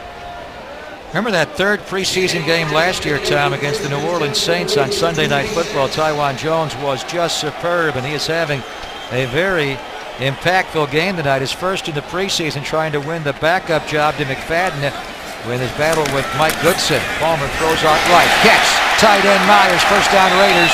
Rolling out to the Raider 39-yard line. 2 nice back-to-back plays. Yeah, the back-to-back plays. Still playing time on the clock. A little over a minute and a half. Raiders have plenty of time. They have 3 timeouts remaining. 1:33 and rolling to play in the half. Palmer out of the gun. Looks left. Throws left. Falling down was Eddie McGee. Otherwise, he would have had a catch to midfield. That's the 2nd time he's fallen down, and you just can't let that happen as a wide receiver. And it was not on the dirt baseball infield. It was on the grass right in the area in between the pitcher's mound and where the dirt infield is in. The receivers on both sides, Tom, were working on slowing down their cuts as they approached the dirt infield. But that time McGee had grass. He just slipped on the grass. Yeah, he just slipped out. It was an out cut, and he went down, and he was on the ground. The ball was thrown on a timing, as a timing route, and he was on the ground. 2nd and 10. McGee jumping off sides. It'll be a flag on the coverage there. As just zoning out was Alfonso Smith. He was in press coverage. He just jumped across the line and pressed him before the ball was snapped. A blatant encroachment there, 5 yards on the Lions. Well, that's one way to get your hands on a receiver. Defense, so. neutral zone infraction. Number 27, 5-yard penalty. Still 2nd down. He kicked off his tailgate a little early, you might say. You should kick off your tailgate on time with a smooth New Amsterdam gin cocktail. New Amsterdam, a proud sponsor of your Oakland Raiders, and please drink responsibly. Greg Papa, Tom Flores, Jim Plunkett, JT downstairs on our radio and TV simulcast. Carson Palmer's moved his team well in this 2-minute drill. Palmer throwing out right. High, but a catch made by Eddie McGee. First down Raiders. He lost the ball. Are they saying it's a catch fumble? Intercepted. Picked up by the Lions out of the air by Stephen Tulloch, the linebacker. The ball did not hit the ground. Tulloch took it away from McGee. After McGee made the catch, he lost the football. Yeah, he got caught. It looked like, I haven't seen the replay yet, but it looked like he got hit just as he was going up and catching the ball, and then the ball just popped up in the air. Yep. He never quite had it. As he went out and grabbed it away from his body, Jim. A nice hands catch, and then as he was being contacted by John Weddenling at the safety, the ball popped up in the air and went right to Tulloch. That was great effort on his part, and he just didn't have control of it enough that it was swiped out of his arms and into the linebacker's hands. So it will go down as an interception. McGee is just irate that he lost that chance. 1st and 10. Here's Sean Hill throwing left into coverage on Calvin Johnson. Good coverage there by Shawntae Spencer on the backside. As they move Calvin away from the coverage of Ron Bartell, put him over on the offensive left, and Shawntae Spencer was all over him there. Yeah, just so far he hasn't been running a lot of what you would call impressive routes, because they've just called on him and run little slant routes. I think they only threw to him once down the field, and that was not very good. But you've got to be impressed with the coverage of Shawntae Spencer and Ron Bartell. Hill down the middle, that ball's end over end like a Aussie rules football punt. I think he got hit just as it was thrown, and it just kind of fluttered away on him. Let's hope so. Incomplete. That'll bring up a 3rd down. But the coverage, Tom, we highlighted that at the beginning of the broadcast. Shawntae Spencer and Ron Bartell doing a great job. Calvin Johnson only has 1 catch as Sean Hill's pass was tipped right in the middle of the defensive front by Tommy Kelly. There wasn't anything down the field anyway. Philip Wheeler was running with a tight end, and that's where the ball was going. 3rd and 10. Hill out of the gun. 4-man pressure. Throws too high. Incomplete. Scheffler's eye right feels that Philip Wheeler was grabbing him, but no flag. So right after the interception by Tulloch, the Raider defense gets the ball back post-haste. Philip Wheeler can really cover. He is tremendous in coverage. He may be the best Raider cover linebacker, Tom, since Thomas Howard. That's the one thing, Greg, week in and week out that we didn't see last year. We didn't have that kind of coverage on the outside by the linebackers. Here's the end-over-end punt by the Australian Ben Graham, Aussie rule style, taken by McCann, 19, and he's down the sideline across the 25. Langford is having a tremendous special teams game for the Lions. That's Richard Langford, again with the escort service out of bounds. 45-yard punt by Ben Graham and a 10-yard return by Brian McCann. So Palmer was running the 2-minute drill very well. He threw a good pass to Eddie McGee, and McGee just lost the ball up in the air for the INT. So Carson, Jim, gets to run the 2-minute drill all over again. Yeah, if that's what they choose to do. They still got plenty of time, 57 seconds, certainly to get within field goal range, if not a score. And Eddie McGee is not out there in the 3 wide receiver set, something he has been doing all this half, but he's replaced by Travion Session. Session goes wide left by himself, slot right, straight inside of Hayward Bay. Palmer back, throws, dropped. Brandon Myers was feeling the heat there from Justin Miller creeping up, was going to hit him, and Myers took his eye off the ball before he caught it, and he never did catch it. Yeah, he just kind of knocked it down himself, it looked like. So back-to-back drops. Eddie McGee had a catch and lost it up in the air for an interception, and now Flat out drop by Brandon Myers. Dennis Allen is surveying his tight end core right now, and it's wide open between Myers and Gordon and Osbury.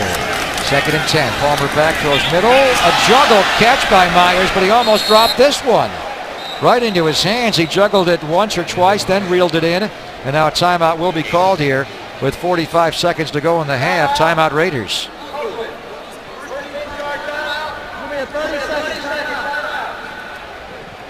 So he dropped the last one. He almost dropped this one, guys, but he was able to reel it in after a bobble. Well, I think that just shows some of his rustiness. He hasn't practiced in a couple of weeks, hasn't played a game, so it's his first, really game experience this preseason. Yeah, things get a little livelier when you go in the game conditions as opposed to practice, and he didn't have there wasn't a lot of room to run, and even though the pass before that he dropped, he wasn't going to go very far on that one, so they would have had to call a timeout there too. But now they got to get the first down. They got 3 yards to go, so they need the first down to keep the drive alive. 1-800-Raiders and Raiders.com to get your tickets. Again, opening night coming up in 2 weeks and 2 nights against the Chargers on September the 10th. And a reminder again, all NFL stadiums are required to screen all the fans entering. It's not just a Raider deal, but it's a league-wide directive, all 31 stadiums, so allocate extra time to come out on September the 10th. Here's Carson Palmer on 3rd and 3, and he hits his man Rod Streeter for a Raider first down. This guy is going to be a chain mover, Tom. It's obviously they're going to look to him on 3rd downs this year. That was what Tom would call a rub that time. Though they're getting a lot of traffic in the way and trying to pick off the defender. 1st and 10 Raiders on the 40. Palmer throws high, and that's a nice catch by Brandon Myers. That was the toughest ball he's had all half as he extended out from his body to reel that one in at the 46-yard line. Yeah, now he's getting in the swing of things. Now he's into the action now. Three out of the passes in this little drive here have gone to him. Now, Greg Knapp likes to utilize the tight ends. In Houston, where he was the quarterback coach the last couple of years, they had Owen Daniels, a terrific pass catcher, and Joel Dreesen is the backup. The Raider tight ends last year, Jim, combined to catch just 47 passes. That total has got to go up because Greg Knapp, he'll throw the ball to the tight ends often in this zone-based scheme with all the boots and waggles off of the outside zone. Yeah, as we talked to him, you'd like to get him to the tight end as much as possible. Most of the time they've got to be covered by a linebacker on the inside or a safety who's not quite as quick as some of those cornerbacks are. So, if you've got a good tight end who can get open, run after the catch, use them as much as you can. Wide receivers are young, Coach, and the tight ends are real young. Brandon Myers, now in his 4th year, is the elder statesman of this youthful tight end core. Yeah, they're all in, and the elder statesman is Hayward Bay. In the wide receiving core. Yeah, with 4 years. 2nd down and 4. Going to his 4th year. Well, Myers is 4-year guy as well. Palmer back on 2nd down, throws, catch, 1st down Raiders. Tywan Jones, shifty move. He lost the ball, he fumbled it up, but it rolled out of bounds. So that's good. Did the ball roll out? Jim Schwartz wants the clock to keep rolling, and they are going to rule it that way. I wasn't sure if he fumbled the ball out. That would have stopped the clock. It forces the Raiders to call a timeout because the contact was made before he fumbled the ball. So 10 seconds to go in the half. Timeout Raiders. 1st and 10 of the Lion 49-yard line. Well, that puts it in a situation here, Greg and Jim, where they've got a long way to go to try a field goal. They have no timeouts left. 10 seconds, and so the only way you can stop the clock is to get a short sideline route and get out of bounds, and it'll still be a long field goal. Janikowski's not there around to kick it. There would be Eddie Carmona, and Carmona made a 53-yarder last week in Glendale, Arizona, made a 62-yarder in college at Harding, so he has a very strong leg. Janikowski with a left groin injury and that lengthy kickoff return by former Raider Justin Miller, so he would not try this placement. It would be Carmona if there's one to try. Raiders out of timeouts, Lions are out of timeouts, so this is probably going to be a deep one to the end zone here. Either deep one in the end zone or a somewhat long out route to catch the ball and step out of bounds. It's about all you can do in this situation. Got to go to the sideline, though, with no timeouts left. Streeter slotted left, outside is Session. Hayward Bay is right, Palmer back. They are going to go to the sideline. Myers out of bounds beautifully. Out on the Lion 41-yard line. The clock never started. It still says 10 seconds to go. Well, we are at home, Papa. Who's on the time Get a clock? little bit of Red break Auerbach? Is he keeping the clock here? They do keep it on the field, obviously. Jim Schwartz is saying, wait a minute, that took longer than no time. They do have, well, it was 14 when the play started. That took just 4 seconds? It was 13, I believe. But. All right, so it's 10 now. So they do have time for even one more play. 2nd down and 3. Raiders on the line, 42. Field goal from here to be 60 yards out. Catch Taiwan Jones. Hurdles up in the air and got spilled. Nice landing. He almost stuck the landing on the Lions sideline. He is taunting Jacob Lacey, the former Colt corner. They are going to bring Carmona in here. This will be a long one off the dirt baseball infield as Taiwan Jones can elevate. A good effort on his part, though, to get the ball out of bounds, so at least give the Raiders the opportunity to kick the football. This will be from the shortstop position, now manned by Stephen Drew, the new A shortstop they traded for this week. This will be a 56-yarder from the dirt. Kondo will snap, Leckler will hold, left-footed kicker like Janikowski from the right hash mark from 56. Snap down, he has it away. Accuracy is there, and it is good! Wow! Eddie Carmona, a 53-yarder in Glendale was impressive, but that guy just nailed a 56-yarder off the dirt. Save his number, boys. You may need him. Nice job by the offense, Carson Palmer and everybody in that 2-minute drill. That was very impressive, getting it down there with the amount of time they had left. And he knew he made it when he hit the ball, didn't he, Jim? He had the swagger of a kick that went right through the uprights. Nicely done. Well, the Retallison with a liftoff there for Eddie Carmona. They are chanting Eddie, Eddie here in Oakland. Feature on Ben Davidson coming up on TV on the Raiders Broadcasting Network.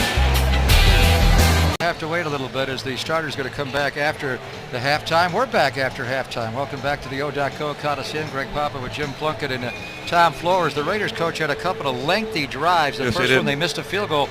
The second one, though, an 86-yard drive, and it started with a bomb over the top to Darius Hayward-Bay. Yeah, they did a nice job. I mean, the ball was thrown a little short. Darius Bay came up and actually caught it with one hand, with the right hand. That was just a great throw. And then Carson Palmer took him down to the goal line. And Palmer will try to run it out the left side here, Jim. It will not work. The better play is to turn and hand it off to number 20. No, absolutely. That's a guy you can count on, number 20, get the ball in the end zone. As you mentioned during the game last year, 7 out of 9 times from inside the 5-yard line, he puts it in the end zone. Taiwan Jones trying to be the job of the backup running back, too. Darren McFadden was able to help on that last drive, and here Eddie Carmona will nail a 56-yard field goal off the dirt baseball infield.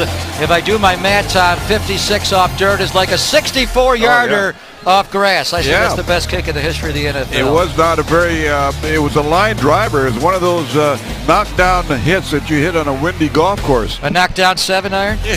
How about the numbers in the first half, Flunk? The Raiders 18 first downs to the Lions 5. And they outgained him 247 yards to 91. I wonder if the head coach will be happy with his team's play in the first half. Let's check in downstairs and find out with JT. I'm with head coach Dennis Allen, first coach on the defensive side. Talk about that goal line stand at the end of the first half. Well, I thought our defense did a great job of rising up. We've been put in a couple tough situations, adversity situations. Guys responded, did a nice job there getting off the field. Talk about Carson Palmer leading the first team offense to a score. Well, I think he did a nice job of moving the ball. He made one poor decision in the game, but really he's played extremely well. Did a nice job there at the end of the first half getting points on the board for us. Good luck in the second half. Thank you, Coach. Greg, back to you. All right, here's the kickoff by Eddie Carmona. And the return out across the 25 and diving out to around the 27-yard line is Ryan Broyles, one of the greatest wide receivers as far as the stat sheet in the history of college football, playing for Bob Stoops at Oklahoma. Sean Hill came in earlier than planned in that first half as Matthew Stafford guys got whacked late in the second quarter.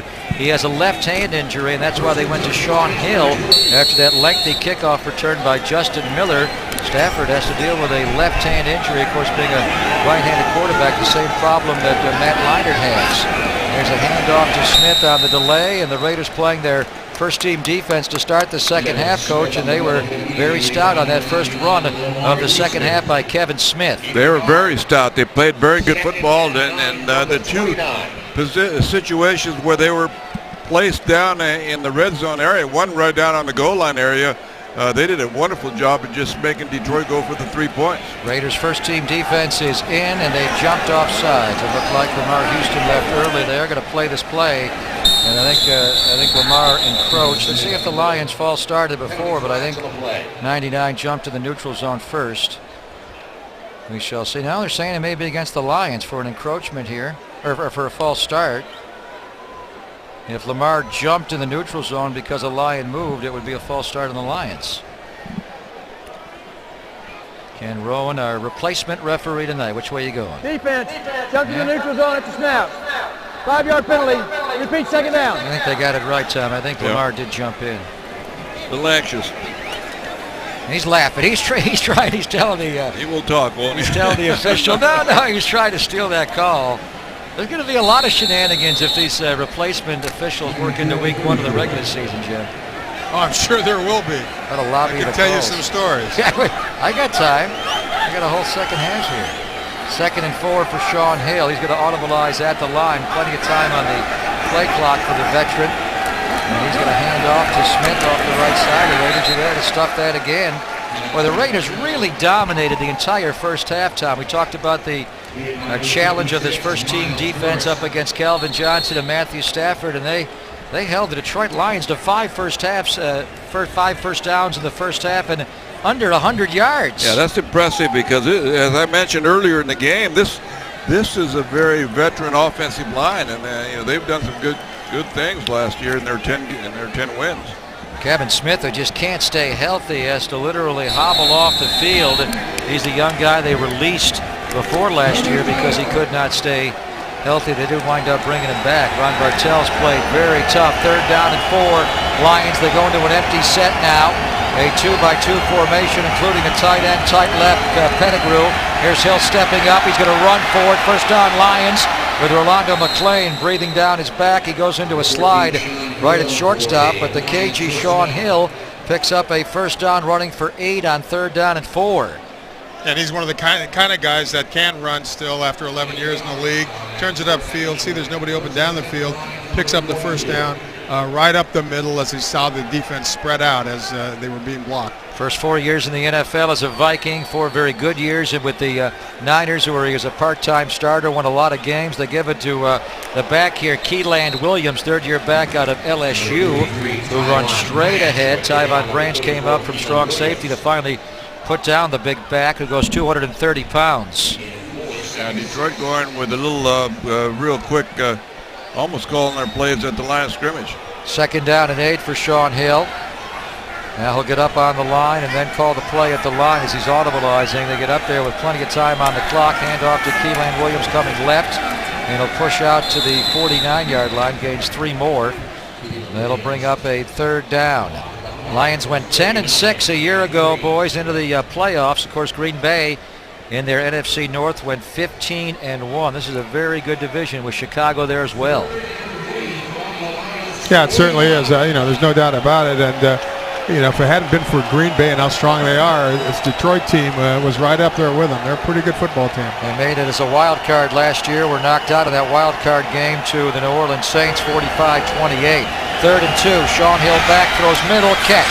First down, rolling into Raider territory is the veteran Nate Burleson, who began his career with the Vikings, 4 years in Seattle, and now a 4th year in Detroit. He's their slot guy, and they went to him on 3rd and 4 for 16. Yeah, he's covered by Spencer on that one, and covered fairly well, but he had about a step on him and went up and caught the ball nicely and picked up a good first down. This is ones versus ones. Even though Matthew Stafford is out, the Lions have their first-team offensive line, and Keeland Williams coming left behind Backus. Cutback run, first down into Raider territory. Now, he had the first down, and then he may have gone wide to avoid it, but he picks up a good 9 yards before he is collared tackled by the tough tackling Ron Bartell. Left side play, and he cuts all the way back to the right side of the offense, left side of the defense, and Bartell does a nice job in slowing him down and holding him until more help comes. Ron Bartell is a terrific tackler, and he had to be to get the big Williams down. There's a throw out left. Taken away by Matt Giordano, interception. He took it right out of the hands of the tight end, Brandon Pettigrew. What a play by Giordano. Now a flag is down at the line of scrimmage. Well, that was a tremendous theft there by Giordano. I think the flag might be on the Raiders, too. A personal foul. Unnecessary roughness. Roughing the passer. Yeah. 15 yards. Going to take it away. So Giordano, it won't count on the preseason stat sheet, Jim, but the coaches will see this in film study. Allen not happy with the call on the roughing the quarterback, but what a play by Giordano to take it away from this hulking 265-pound tight end. Oh, absolutely a tremendous play. Giordano was the leading interceptor for the Raiders last year with 5 INTs, and here he comes up with a tremendous play, just steals it right out of his hand and takes it up the field for a few yards. He just ripped that ball, Coach, right out of his hands. Yeah, and the thing, and on the penalty, it wasn't so much of the hit. Another flag on the Raiders? Well, how's it half the distance from the goal? I don't know. Inside. It was inside the 30, maybe? He said inside. No, it's got to. It's got to be inside the 15 to call it half the distance from the goal. I think the flag was on Tommy Kelly, I think, and it wasn't so much that the hit is that he hit him. The ball was intercepted. Because he hit him across the head. Here's a handoff. Williams, the ball carrier, hit immediately by number 99. They run Lamar Houston. With help from number 52. So Tommy Kelly goes over to the Raiders sideline. That's a tough break here. Giordano came up with a great play, and they get the roughing the quarterback call. It was half the distance from the 27, which took it to the 13-yard line, 13.5-yard line. Here's Sean Hill rolling out right. He will dive headlong, did not slide feet first. As Rolando McClain again was chasing him down. This is one tough quarterback, Sean Hill, who holds all the Maryland weightlifting records for quarterbacks. He is a tough guy, and that'll bring up here a third down from the Raiders' 7-yard line, 6-yard line, 3rd and 2, Jim. Well, Pop, you know how us quarterbacks like to lift weights. I know you. I knew you were going there. I knew you were. You're very adept at the wrist curls. Oh yeah. What I've been able to tote. You got that right. He's the best at it. Third down and 3 from the 7. Inside handoff a fake. Sean Hill will roll to his right. He'll throw for a touchdown to Brandon Pettigrew. Nicely done by Sean Hill. It was not always the smoothest, Coach, but he is effective. What a tough play that was, faking the inside handoff. He rolled right. It was taken away for him to run, so he hit the tight end for a touchdown. Yeah, well, once he got outside the pocket and he became a run threat, you have to respect it. Otherwise, if you continue to back off, then he's got a chance to run for the touchdown.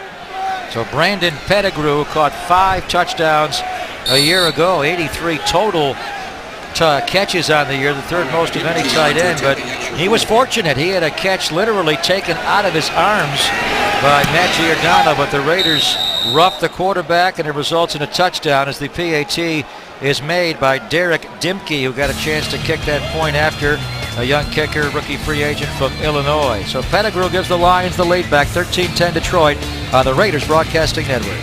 Today, as the Raiders left the Napa Valley Marriott, they've been there for 17 years, and this was 27 days, only 18 practice sessions with the new CBA, and Dennis Allen got a lot of good work done at his first training camp.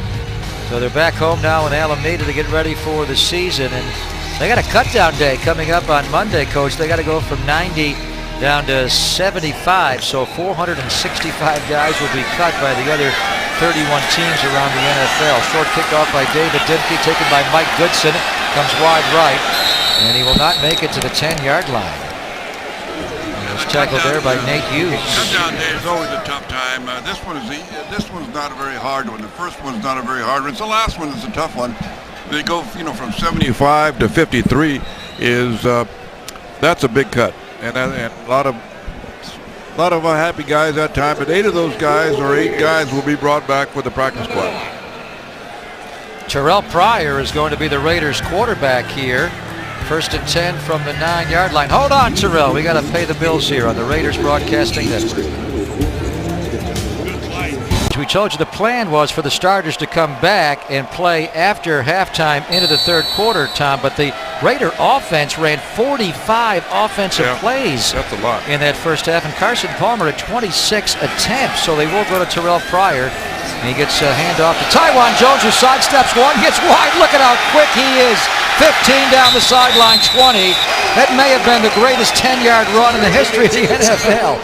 What a run that was. Yeah, it certainly was. Going to the right side, completely blocked up. A lot of penetration by Detroit, but Taiwan Jones was able to, with his quickness, to get back outside left and outrun the defense enough for a first down anyway, that's for sure. Yeah, but he puts a nice move there on two. But when he came back, Jim, I mean, he lowered his shoulder and leveled one of the defensive Spivey, I think it was, leveled him and put him on the ground. Well, he's not just straight line fast. He is incredibly quick, and what a cut, a complete 360-degree spin as he started right last play and came left. He's going to love this zone blocking scheme. They run it to him here, Tom. Starting right, one cut downhill. This is what he ran at Eastern Washington University, and he has Darren McFadden type speed. Yeah, and the theory on that stretch play and the zone blocking is that you make your read and then you make your cut and go. Don't give that backside a chance to close down and make the play from the backside. Hard part about last year when Darren had the foot injury, Taiwan Jones had a hamstring and just could not play. Terrell Pryor throws one up, caught by Travion Session. First down Raiders down the sideline. Pryor got that over the reach of the coverage of Chris Houston, the corner, and Session was able to pluck it out of the air, go down the sideline for a 22-yard gain. Well, I think that was one of the back shoulder throws by Terrell Pryor to Sessions out there. Back shoulder, he stops. Almost picked off, but good concentration by Sessions that time. Yeah, Smith tried to go for, I think, Alfonso Smith. Yeah, he was going for the pick. Yeah, it was Alfonso Smith on the coverage, not Chris Houston. They had a problem in their secondary last year. The one problem with this team, their secondary. Pryor coming back left, throws. It is dropped by Owen Schmidt. Big fullback trying to make that catch along the sideline. Tough catch for a fullback. He's a good flat catcher, but that was a more difficult type catch up the field, Jim. Yeah, it was. And, it was a good decision by Pryor that time, looking to his right, seeing nobody there, throwing it underneath. But as I watched his footwork, he did not step into the throw. He was kind of falling back. So those are some of the things that Terrell Pryor, not being a drop-back passer, has to learn. And he is the Raiders' backup quarterback tonight with Matt Leinart not playing. He has a cut on his right index finger. Matt is fine. If this was a regular season game and he was needed, he would play. Toss sweep, Taiwan Jones coming right, led by Owen Schmidt, and the Lions are all over that. They swarmed that toss sweep, and there was nothing there at all as Kevin Haslam tried to pull to get out the side. Tom, a fullback, and the Lions strung that out nicely. Yeah, they went to they did that early in the game and got some pretty good, decent yardage, but they got all the blocks on the inside, but the Lions did a nice job of filling to the outside. The defensive backs came up and they just swarmed them. Gunther Cunningham, the former head coach in Kansas City, longtime DC there, runs the Lions defense. He does not blitz as much as he used to in Kansas City with their great front. There's Terrell Pryor on third down out of the gun under pressure. But a roll out to his left. He can run for a first down. He does. Stutter move. He got hit and ran right through the would-be tackle there of Alfonso Smith. The quarterback just shed the tackler there. He is shy of the first down. It was fourth down and 12, and he was a third down and 12, and he picked up a few yards, but the Raiders will punt the ball. Big guy. Big guy. You can tell right there how powerful he is. Poor Alfonso Smith, he got run over by Taiwan Jones earlier, and that time by the quarterback. Raider offense was so good in the first half. Leckler only punted one time, and it went 41 yards and no return. It is Patrick Edwards who was back to return this kick, a rookie wide receiver. John Kondo will snap. Only Leckler's second punt of the preseason off the arthroscopic knee surgery. He will Aussie rules football this, something he's gotten great at, and he forces the fair catch on Edwards. That has been the revelation in Shane's career. Mid-career, learning that Aussie rule style from Darren Bennett has made him pro football's best punter, arguably ever. 6.5 to go, third quarter. Raiders down 13-10 on the Raiders Broadcasting Network. Raider home game. Make sure to check out Raiderville, immensely popular pregame tailgate party.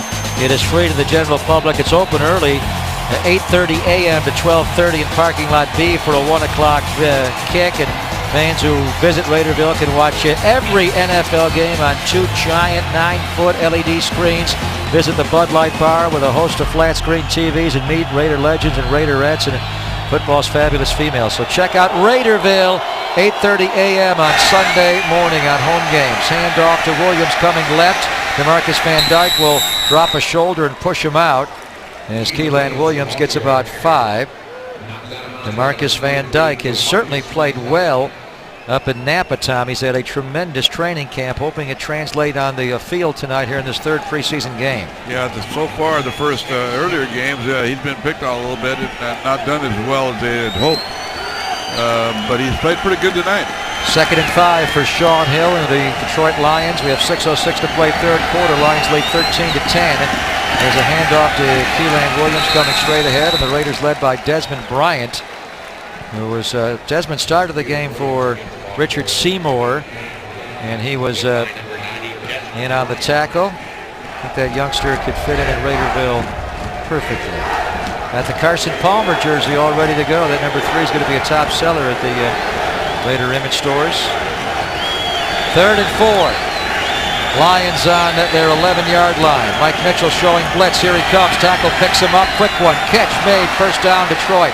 Out across the 20, out to around the 24-yard line is the catcher there. That is Ryan Broyles, who caught 349 footballs for Bob Stoops in Oklahoma, Jim, an all-time NCAA record. And they put the ball up quite a bit at Oklahoma. They've got, I forget the quarterback's name, Landry, I believe, yep, who could really put the ball up extremely well. And before that, it was Sam Bradford, the Heisman Trophy winner. Broyles, even though he tore his ACL last November, was a high draft pick. There's a run off the left side to Joik Bell, who is now in out of Wayne State. It'll bring up a 2nd down and about 5 for the Detroit Lions. Interesting story on that Stoops thing. When Bob went to Oklahoma, they said you're not going to be able to throw the ball very well here because of the weather. And, it's Oklahoma. And he said, "Oh yeah, watch me." And they threw it a lot to Broyles. 349 catches, most in NCAA history, over 4,500 yards, the 2nd most in NCAA history, as they give it to Joik Bell again off the left side, and the Raiders are able to play that well. So the Raiders have gone to their 2nd team defense now as well, even though Desmond Bryant continues on. Desmond started the game. He is in, and Miles Burris, the young linebacker, Tom, who started, he's still in there. Of course, he played for Dennis Allen and Jason Tarver into the 3rd quarter last week in Glendale. They want a good look at Burris. 3rd down and 6, Lions on their own 26-yard line. Sean Hill has 2 receivers right, and left is Maurice Stovall. Throwing over the middle and a drop. One-hand reach there by Keelan Williams. Harsh is a tough word, as Sean Hill got hit as he threw and got knocked down by the Raiders. And that time, I think they did a good job of containing Hill, not let him outside of the pocket go for the run. He was about to try it, but here comes number 96 on the outside, preventing him from stepping outside and running for the first down. Good job by the Raider defense that time. It is Christo Bilokidi, a rookie out of Georgia State, a tiny school, Tom. They like his pass rushing element from the D-tackle spot. Yeah, he was I think he was 7th round draft pick. No, he wasn't. He was a 6th round draft pick. There's a punt to McCann coming wide left. Now he's coming back the other way right. Flag down. The Raiders blocked in the back. McCann will roll out to around the 40-yard line, but it's going to come back here. And probably a block in the back. Once the returner spins around and goes back the other way, reversing field, it opens it up for a block in the back. Yeah, it just throws all the angles off, and all of a sudden there's a guy facing you. Not facing you. He's faced the other way, and you're trying to help out, and bango, there you go. So they'll get the number here on the illegal block. The Raider drive start will not be their 40. It'll be much closer to the goal line. Illegal block in the back. Number 42 of the return team. It'll be a 10-yard penalty from the spot of the foul. First down. Aaron Henry is called for the illegal block in the back. He is a 4th-string safety. So that'll push the Raiders back a little bit when they take over with Terrell Pryor at quarterback. Raiders down 13-10, late 3rd quarter, 3:26 to go. 3rd quarter, 3:28 to go on the Raiders Broadcasting Network. 13-10. I spoke to Hall of Famer Willie Brown, who lit the fire tonight for the memory of Al Davis, and we're talking about a Hall of Famer, all the great achievements of Willie Brown's life. Greg, you should have seen how excited he was pointing towards it when he was at the sidelines. You know the great relationship that he had with Al Davis. Back to you. Without question, JT, and that's an honor, Jim, that you had last year, huh? Oh, yeah, it was certainly an honor for me to go up there and light that flame in honor of Mr. Davis, without question. That was one of Al's favorite expressions. Terrell Pryor fumbles the snap from center and then kicked it a bit, but the Raiders do fall back on it. Now he is learning, Tom. He's making the tremendous conversion from a shotgun quarterback at Ohio State to an under center quarterback in the NFL, and he had a problem with the snap there. Yeah, he sure did. I mean, the center was pulling also as he snapped the ball. He was starting to pull at the same time, and that's how the ball got away from him. Center now is Colin Miller, a first-year free agent center out of Central Michigan. Pryor, a draw handoff to Mike Goodson coming left, cuts back outside. Good run, powerful run there by Mike Goodson, who had to leave the game in Glendale early last week because he got a big hit, but that was a nice cut there to pick up a sizable gain of about 7 yards. After the performance tonight with Tywan Jones in his first showing of the preseason, Goodson probably said, I better get on it. That's right. The competition's wide open. They are going to empty the backfield now. Goodson goes out as a wide receiver up on the line. He'll be picked up by a linebacker. So 5 on the line for Pryor, who is now audibleizing and making sure the Raider right offensive line picks up the left. They are going to blitz now. Amari Spivey comes. They run. Look at Pryor, tuck it and go. Boy, is he fast. 40. Midfield, he may score. 30 of the Lions, a block 20. Finally tripped up. And saving the touchdown was Justin Miller, the former Raider. He fumbled the ball. They're going to say he's down on the 14-yard line. What a impressive run there by Terrell Pryor. One of the fastest quarterbacks you will see. Remember, he ran a 4.40. And look at this quarterback run, Jim. Well, I tell you, it was man coverage. They came on the blitz. He got outside the blitzers, and everybody else was in man coverage following the receivers down the field. And he was able to take off, and nobody saw him until he was about 40 yards down the field. Justin Miller saved the touchdown, getting him on the ankles. He did fumble, but the ground caused the fumble.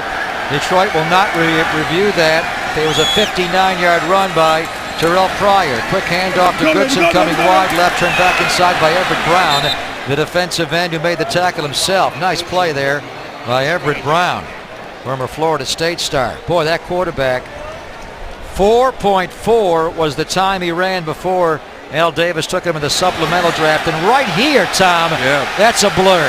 When he gets out in the open field, boy, I tell you, he turned on the jets. Wow. I mean, that's running back, wide receiver, cornerback speed.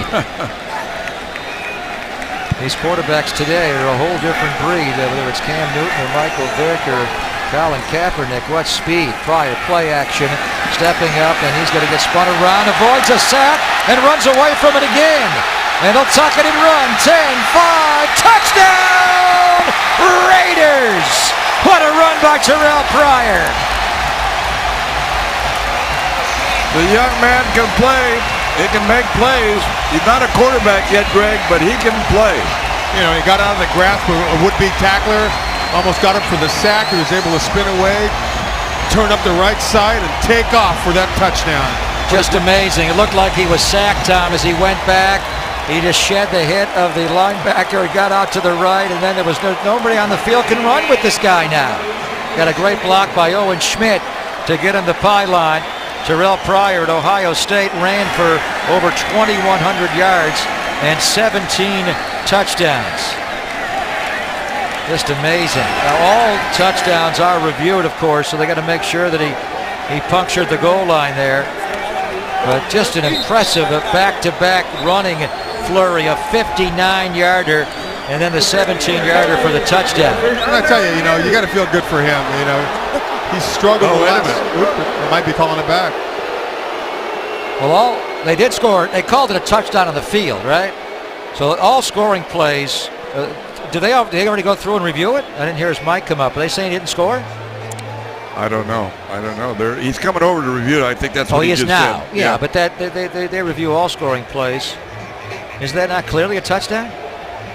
Nobody touched him. I mean, he went in standing up. all scoring plays are reviewed, and they have been since last year. And I think the announcement of the replacement referee, Ken Rowan, was just simply he was going to review it. He did not already review it and take it away. Good block by Owen Schmidt. Got him the corner. And did he lose the football before he hit the goal line? He was holding it very loosely. Actually, did he ever drop the ball? No, he never did. No, he dropped it after he passed the goal line. And even if he bobbled it, it's not like a catch. He is a runner going into the goal line. It's different than catching the ball in the end zone. If he did bobble the ball momentarily, that doesn't matter. Did he have the ball when he hit the goal line? And I think that's pretty clear that he did. So they are reviewing it. So, I mean, every touchdown now and every turnover is going to be in suspense because they have to go and review every turnover in the NFL, or every one that's borderline, and every touchdown as well, to see if it actually stands. We'll take a little look at our TV side of our simulcast. Great block time there by Owen Schmidt out and saved the one guy that can save the touchdown, Ricardo Silva. He knocks off. Yeah, he knocked him back into the end zone. And where Pryor made a mistake is the only question. Don't put that ball out there to start flagging it around. You make sure you're in the end zone before you put the ball away from you, take it away from you. But some of the calls like that one, I question whether you have to review that one. I mean, you should be able to see that one if you're an official. But rules are rules. Going to make the game a lot longer. Well, not only is it being reviewed, it's being reviewed for a long time. The ruling on the field stands. Touchdown.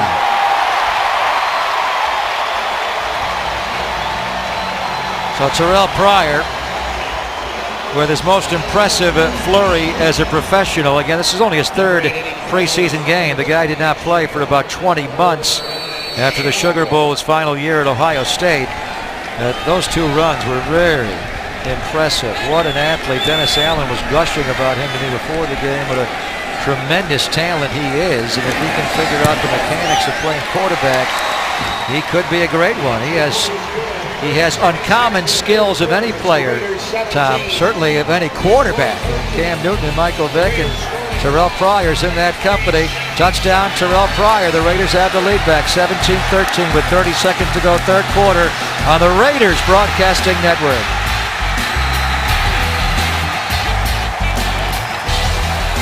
Back-to-back by Terrell Pryor. Those 77 yards on 5 plays. Pryor with a 17-yard touchdown run. Our scoring drive summary brought to you by IBM. IBM working to help mid-sized businesses become the engines of a smarter planet. Learn more at IBM.com/engine. So he did it all. I mean, he had a 59-yard run followed by a 17-yard run. Eddie Carmona will kick off. The ball falls off the tee, so he'll re-tee it here. Raiders with 30 seconds to go in the third quarter have taken back the lead at 17-13.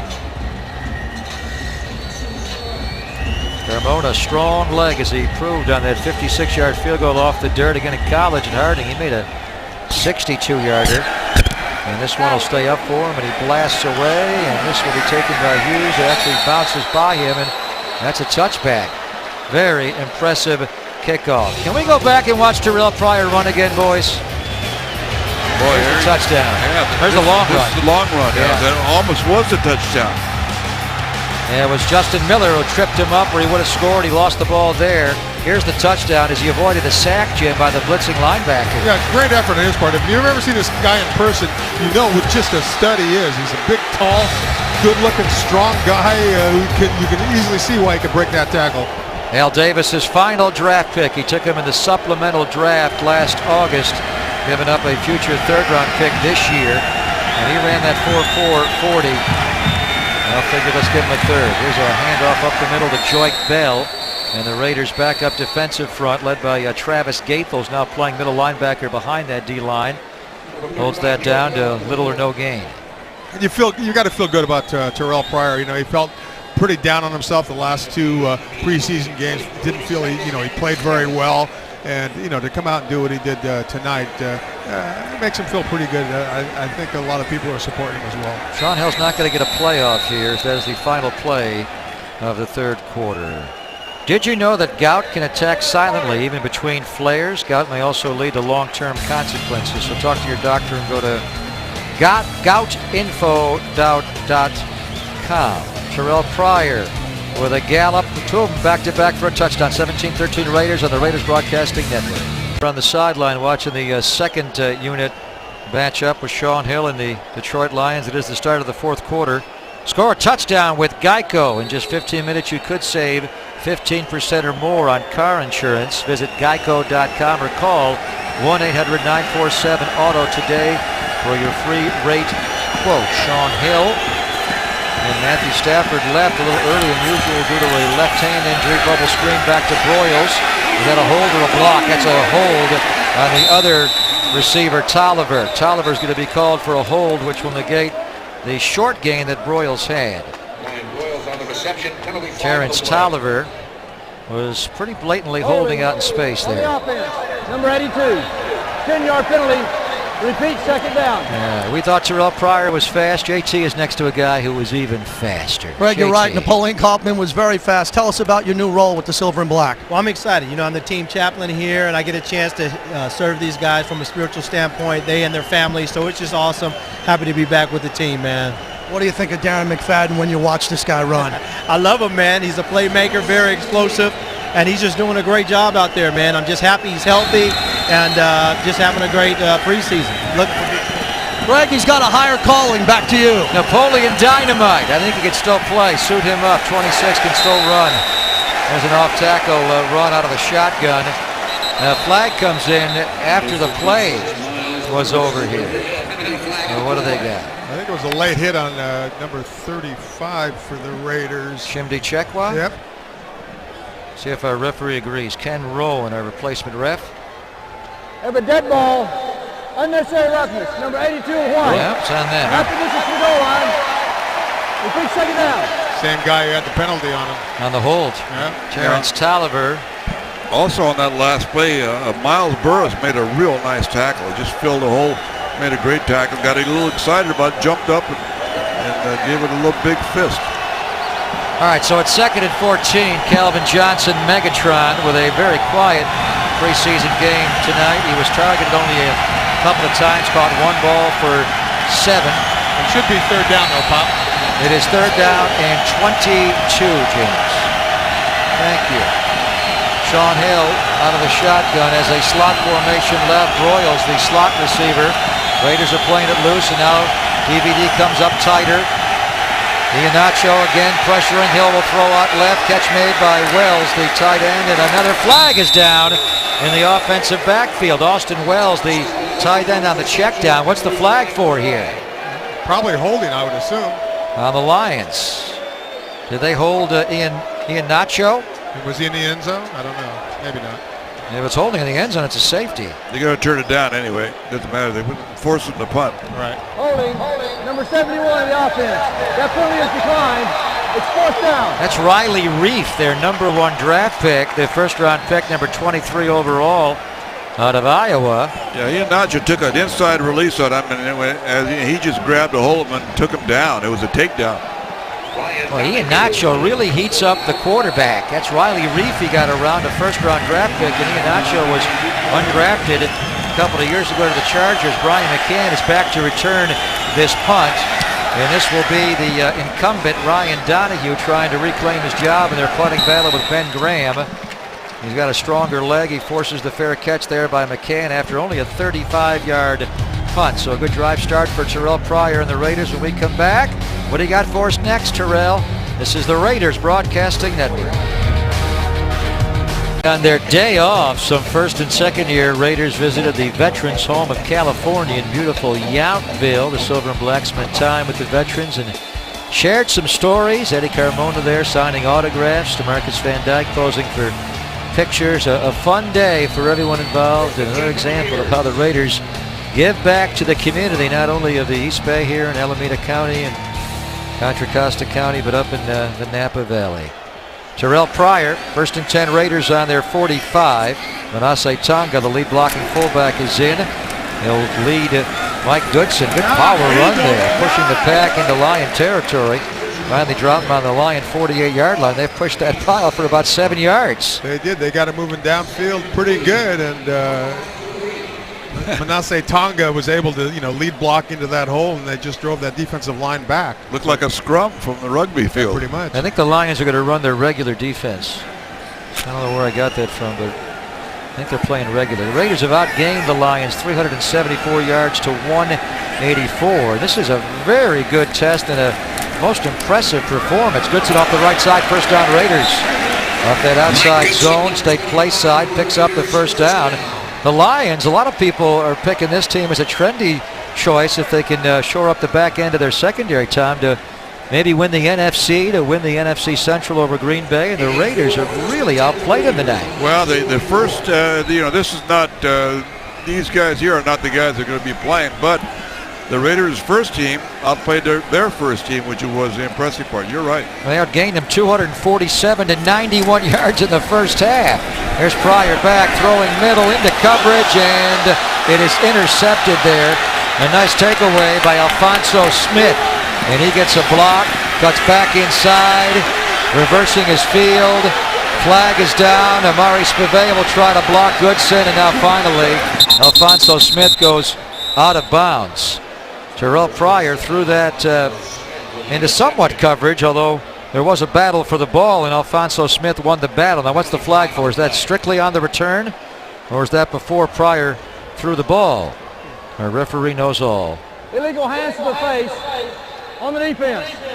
10-yard penalty. Takes the. It was not on the return, so it nullifies the interception. The Raiders get the ball back. Well, Big break. Lions can't do anything right now. Alfonso Smith is gasping right now. He ran about 100 yards to run the ball back about 30 or 40, but the ball was laid up a little bit too much, and I'm not sure what kind of a route it was supposed to be, but that was a poorly thrown ball. I tell you what, Tom, the first play I'd go is to after Alfonso Smith right now, because he's one tired puppy. Yep, I'd go deep. He needs the oxygen. That was Travion Session who ran like a hook route, and Alfonso drove on that, intercepted it. Alfonso still playing, and he is matching up with Jerron Kreiner. So Plunk, if you're calling plays, you're running the 9 route here on 27? I would. If it's not there, dump it off, but go after it. Pryor's going to hand off to Mike Goodson. Except they double covered on that side. So. And it's safety help over the top of Amari Spivey. Short gain there by Goodson. He probably begged for that in the huddle. Please help me. I remember when, I'm trying to think of who it was, but we ran so much man back in the day, they'd come back to Charlie Sumner and beg for zone. I know, they were always signaling in the number 3 zone. 2nd and 10. Raiders on the Lion 40-yard line. Tonga, the lead blocker, and a true eye ahead of Mike Goodson. Pryor, straight drop, pressure, going to throw one down. They're going after Smith here to Kreiner. Caught for a Raider touchdown. Kreiner took it away. They waited one play and they ran the 9 route, Jim. You called it. And they had a penalty to boot. That was a great catch. And this is what Kreiner was known for at Arizona. Inside that 20, 30-yard line, he's the guy to go to for the score. And he showed why. Well, he's a pretty big target too, Jim. Yeah, without question. And they call PI on Alfonso Smith. So he had a rough time of it. He was all over Kreiner. He's just too big and strong at 6'3", 221 pounds. He rewrote all the records in Tucson, 209 catches, 2,859 yards, and 32 touchdowns. That was pure power to take that away. A big, strong guy was able to go up and grab that football. He's saying it's not all Rod Streeter as far as rookie wide receivers. Rod was not drafted, and Duran was a 5th-round pick. Nice ball by Terrell Pryor also, Tom, on the throw. Yeah, he threw it up nicely and gave Kreiner a chance to go up in the air and get it. In spite of Alfonso Smith hanging all over him. I think Alfonso Smith just needed the ride to the end, so he was tired. So the one play off on the run to Goodson was not good enough. They came right back and ran the 9 route. Terrell Pryor will heave it as high and far as he can. Kreiner, you go up and take it away from the gassed corner. Touchdown, Raiders, 24-13 on the Raiders broadcast. A receiver is actually being able to maneuver for a guy my size. I'm good with tracking the deep balls, and I have a bit of a basketball ground history, so I would say I'm a very good red zone target. Yeah, he is a touchdown maker, boys. His final 2 years in Tucson, he caught 22 touchdown passes, 11 each year. It was a powerful pluck there. 4-play drive, 55 yards, the 39-yarder to Sharon Kreiner is the touchdown. Here's the kickoff from Eddie Carmona. Kickoff, Yorktaw gave it a smooth New Amsterdam gin cocktail. New Amsterdam, proud sponsor of the Oakland Raiders. Please drink responsibly. From the goal line, out on the return is Nate Hughes. Nathan Stupar, backup linebacker, a Raider rookie as well. 7th-round draft pick, made the tackle. So the Lions are going to their 3rd-string quarterback. It will be Kellen Moore, the Boise State star, will take over at quarterback when we come back. Raiders up 24-13, 11 and a half to go on the Raiders Broadcasting Network. The Lions 24-13. NFL.com. Fantasy football is as legit as fantasy gets. Enjoy free live scoring and instant video highlights. Go legit. Sign up for free at NFL.com/fantasy. Kellen Moore, the winningest quarterback in the history of college football, went 50-3 at Boise State. The left-hander is in. The Lions' 3rd-string quarterback. Straight drop. He will throw an out cut right side, caught by Hughes, banged out by Chimdi Chekwa and Mike Mitchell on the 31-yard line. Not a real strong throwing arm, Kellen Moore, Tom, but man, he's a smart quarterback. Yeah, smart, not very tall. In fact, you know, these guys are so big nowadays. He's listed at 6 foot, which he looks like he's about 5'5" out there with these guys.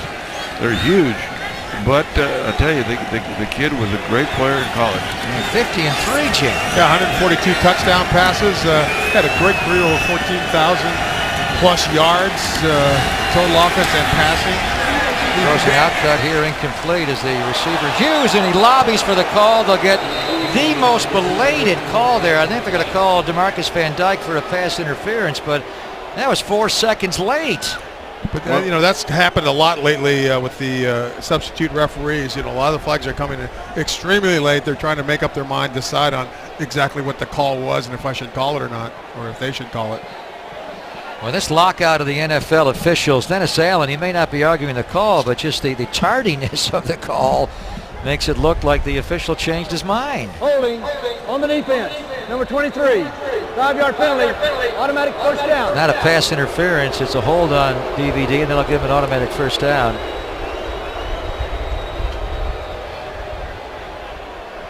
He did grab him and hold him, Tom, but it's the late. Well, you know what? The official was trying to get his flag out. I think we see him reaching for it. I think it's just he couldn't find it, or he couldn't get it out, and that's why it looked so late. Yeah, it was definitely holding, and it was miscommunication too, because the receiver went inside and the ball was thrown outside. 1st and 10.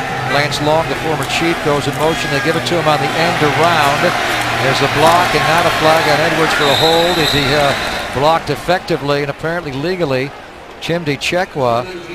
Remember, the NFL season starts, as Brandon Underwood came up to be a part of the tackle. It starts a week from Wednesday when the New York Giants play the Dallas Cowboys. So they got to figure out a way to end this lockout time and get the officials in. Well, I don't see any way the officials will be there for the first opener. I think even the commissioner said that. They're hoping that maybe they'll be there for the second game, the second week. 2nd and 2. Moore throws to Lance Long. Catch spin down the sideline, bumped out by DVD. First down, Detroit at midfield. Lance Long, a former Kansas City Chief. In fact, in 2007, he caught 20 passes for the Chiefs. Kellen Moore, wondering what round would he go in the NFL draft, which is now 7 rounds long, and he was not drafted. You know, and I think that all had to do with his physical height and strength of arm. Yeah, the arm is not there. You can see him warming up, trying to throw through the wind. He does not have a Matthew Stafford arm or even a Sean Hill. Here's the inside handoff to Joyce Bell. And he picks up about 4. A little push, post-play pushing and shoving between Chimdi Chekwa and the wide receiver Dante Hughes. Jamie Cumbie on the tackle for the Raiders. First-year free agent lineman from Clemson who missed last week with a foot injury but is back this week. Tough day coming up on Monday, Coach. They got to trim 15 off this roster. They got to go from 90 to 75, which is not a big deal. But then after the Seattle game coming up on Thursday, They got to go from 75 to 53. Yeah, that'll be the big one. That'll be a tough one. There's Kellen Moore, almost intercepted. It went right through the hands of the cornerback, Pat Lee, the nickelback and a new father, the former Green Bay Packer. He got inside there, Jim, and dropped a pick. He did, but their defenders pick up that ball at the last possible second, as they're guarding the receiver, and sometimes you just can't pick it up quite quick enough. Boy, he played it well. What did Bell have, and what did Michael Huff have? He had a baby girl. Girl, huh? Madeline Ray Huff, 6 pounds and 2 ounces. You didn't get a box of cigars from Michael? Not yet. He's probably holding them for me. I think he smoked them all. 3rd down and 7. Kellen Moore out of the shotgun, under pressure, spins around. He's no Terrell Pryor. He gets sacked by Jamie Cumbie.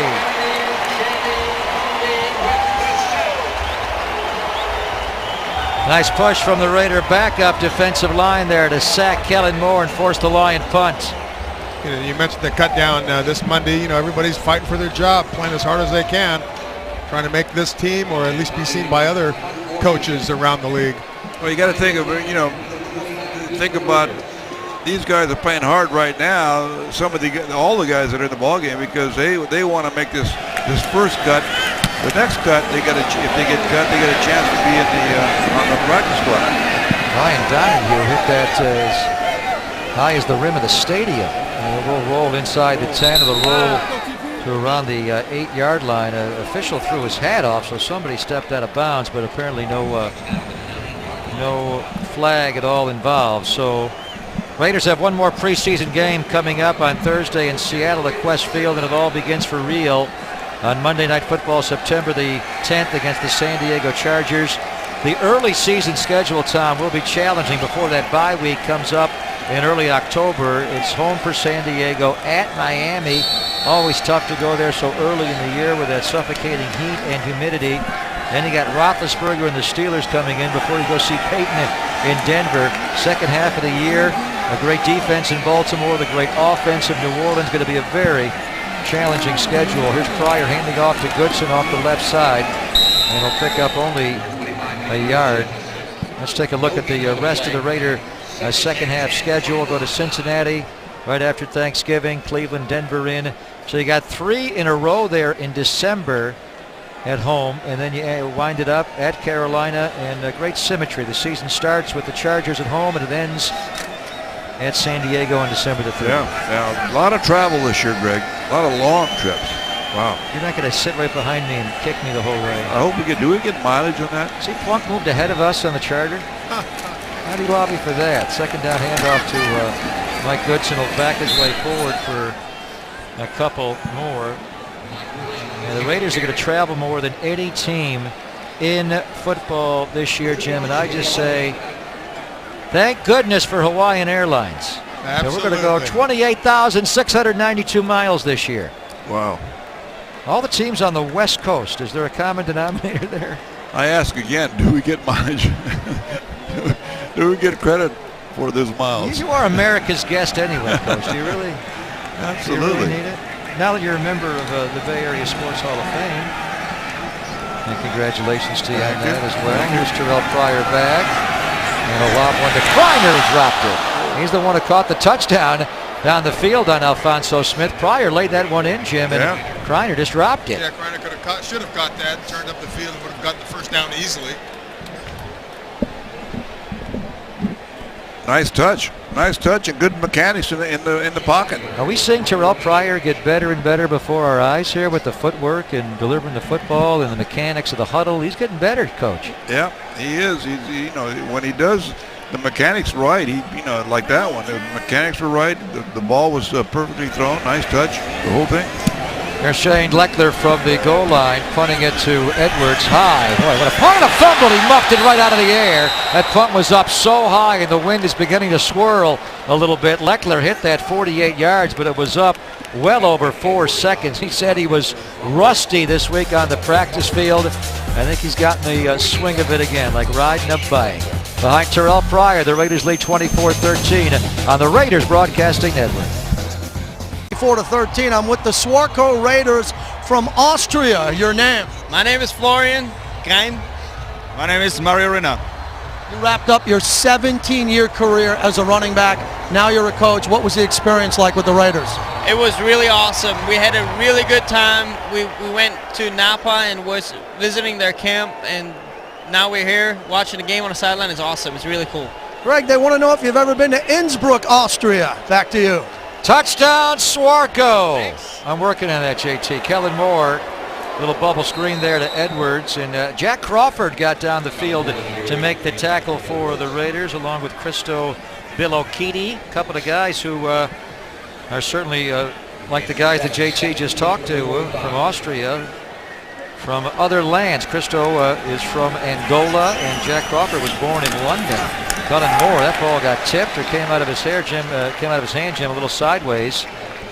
Yeah, it certainly does. If he's going to throw it sideways, it's going to be a lot shorter than his 6-foot stature goes. Is this the helicopter play? You got to put it up a little bit higher, though. I think Cumbie hit him.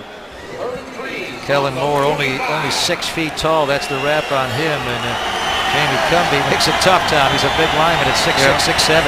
Yeah, he'll have problems just standing in a regular pocket trying to throw the ball down the field. I said that about Drew Brees as well at 6 feet.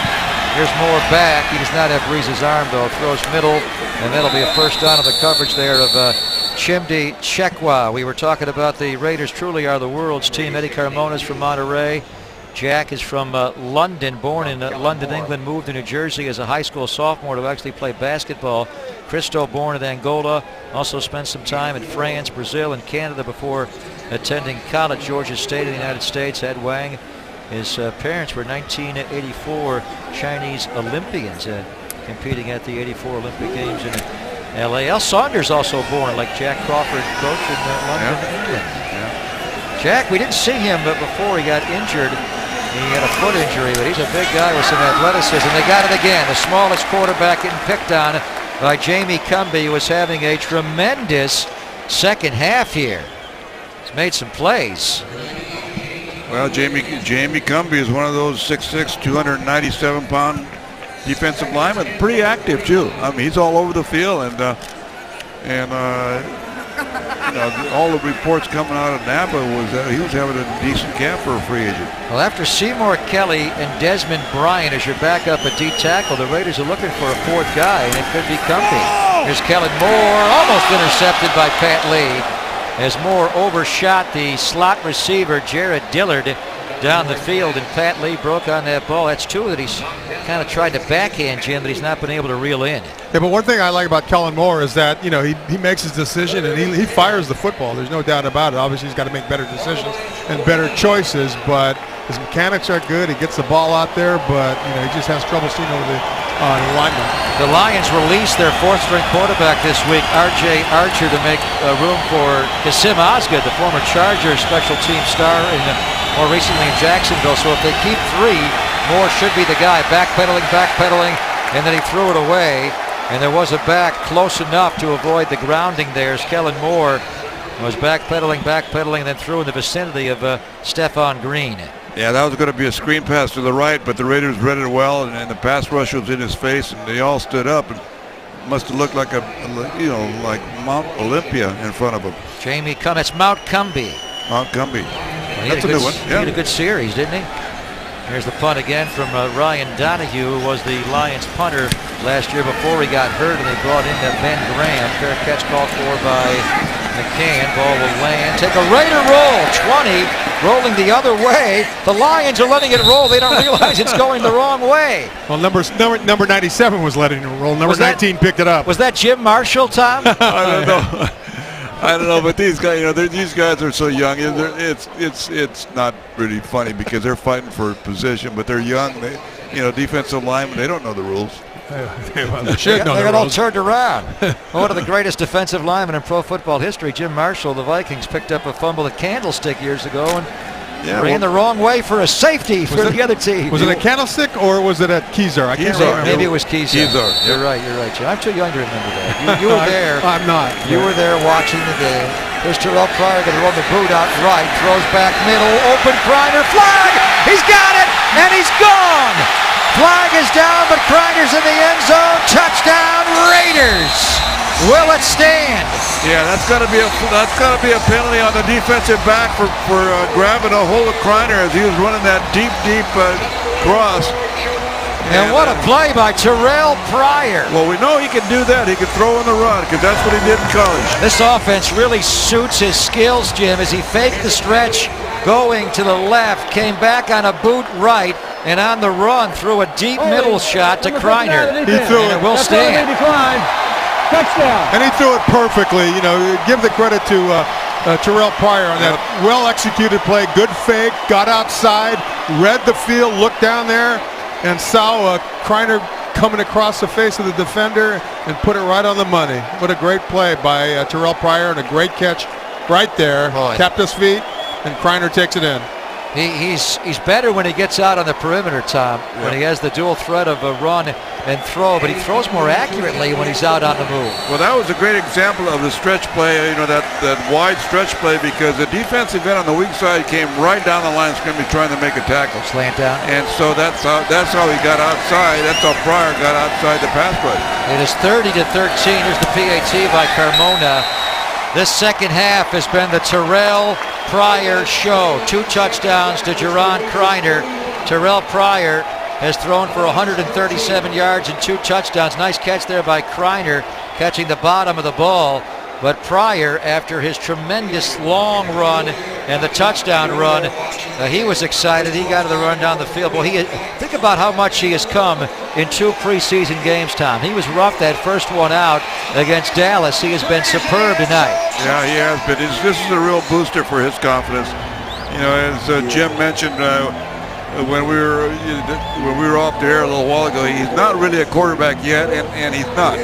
But he works, and his attitude, Jim has been there more than I have, is really good. He's working hard to become a quarterback, and the young man can play, and he keeps working like that. Who knows what could happen? Yeah, they say his work ethic is tremendous. He spends a lot of time there in the classroom and on the field, getting stronger, faster, learning all he can learn, soaking up all the information he can soak up, and he wants to be a quarterback in the NFL. Well, not a bad ratio there. He's completed 3 balls for 137 yards and a couple of touchdowns. He's also run for a touchdown, and he has 81 yards rushing, so 137 passing, 81 yards running. And he had some real personal setbacks right before training camp. He lost his mentor, a businessman in Columbus, where he grew up, actually Jeanette, Pennsylvania. He went to Columbus to play, and then 6 days after that, he lost his father. So he lost a mentor of his, an older man, and then he lost his dad less than a week later, and he was able to overcome that, did not miss any time in camp, as Nate Hughes runs this kickoff back at Carmona out across the 30-yard line. It was a tough time for him when the Raiders were going to training camp. His father was having his funeral. But he stayed in Napa. He knew he had to soak it all in, and he has gotten appreciably better, Tom, in a short period of time. Yes, he has. You know, and it's a great example of what hard work and dedication and purpose will do for a young man. This guy's got a lot of quality. 1st and 10, Lions on the 31-yard line, their own 31 with Kellen Moore at quarterback. There's Moore looking right, left-handed throws, open, Lance Long, first down. Out to midfield, pushed out there by Curtis Taylor, the secondary safety for the Raiders. And they're going to go to a no huddle, I guess, even though the clock has stopped. 5:17 to play in the game. The clock does start back up just inside of 5 in the game. If the guy goes out of bounds, it'll stop and not restart, but it will outside of 5 minutes. There's a draw. Kellen Moore gave it to Stephon Green, who broke a 76-yard touchdown run against the Ravens last Friday night. And say hello to Miles Burris. Yeah, Miles he's made a couple of nice tackles like that tonight. Filling from the weak side, nice square tackle. He's a good square tackler. You know, at San Diego State, Tom, they ran a 3-3-5. He played everywhere as Moore is off the page with Lance Long and threw over his helmet incomplete. And they're not sure what they have in Burris. He's playing right now the weak side linebacker, but he's also playing middle. He could play everywhere. I mean, has he declared where his strength is yet, or no? Well, I don't know. I mean, I think his strength might be the weak side backer, but you got to be able to play a maul probably, and Gaethel is also playing the middle. and he can play outside too. Right now, they're both of them are. Yeah, he and Gaethel are playing together inside. Gaethel now moving more outside on third down.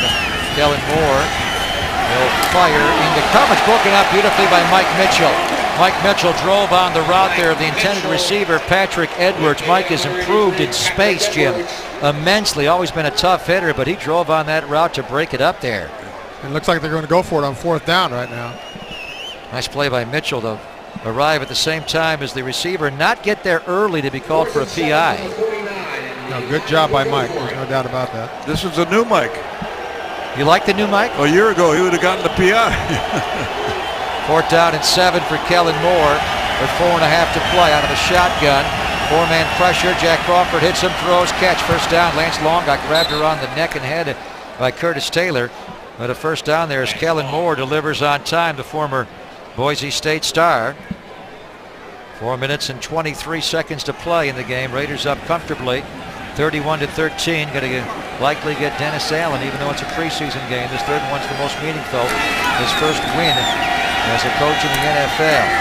Out to the sideline, a rolling catch there by Alex Gottlieb, a 4th-string tight end. And as the Lions trying to run this 2-minute drill with about 5 or 6 minutes to go in the game, now down to 4 minutes.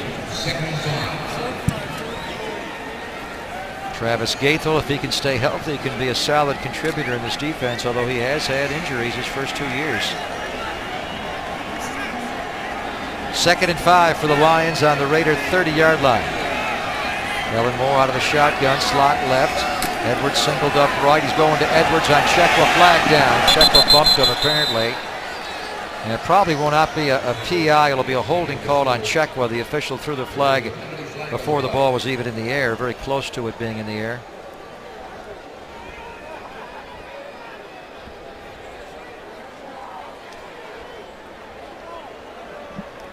Illegal hands to the face. Number 35 of the defense. 5 yards, automatic first down.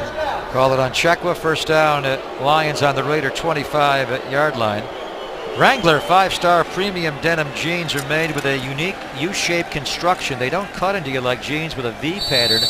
Room where you need it, comfort where it counts. Wrangler, real comfortable jeans. Greg Papa, Tom Flores, Jim Plunkett upstairs, JT downstairs, and our radio and TV simulcast. One more to go Thursday in Seattle.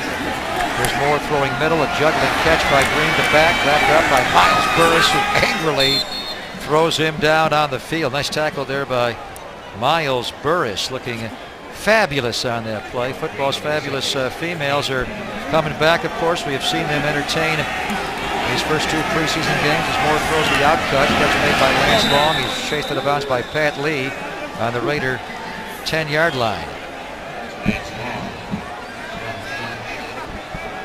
No, but I bet you this group of defenders don't get a lot of chance at practicing this 2-minute drill at practice. It usually goes the first and second units, and these guys, a little bit new to it. Getting caught a little bit flat-footed, I think. This is a 1st and goal for the Lions on the Raider 10-yard line. Tommy Kelly over on the Raiders sideline. Richard Seymour did not play tonight. He was certainly been able to go over with the regular season game. Crossing route dropped there by the back, out of the backfield.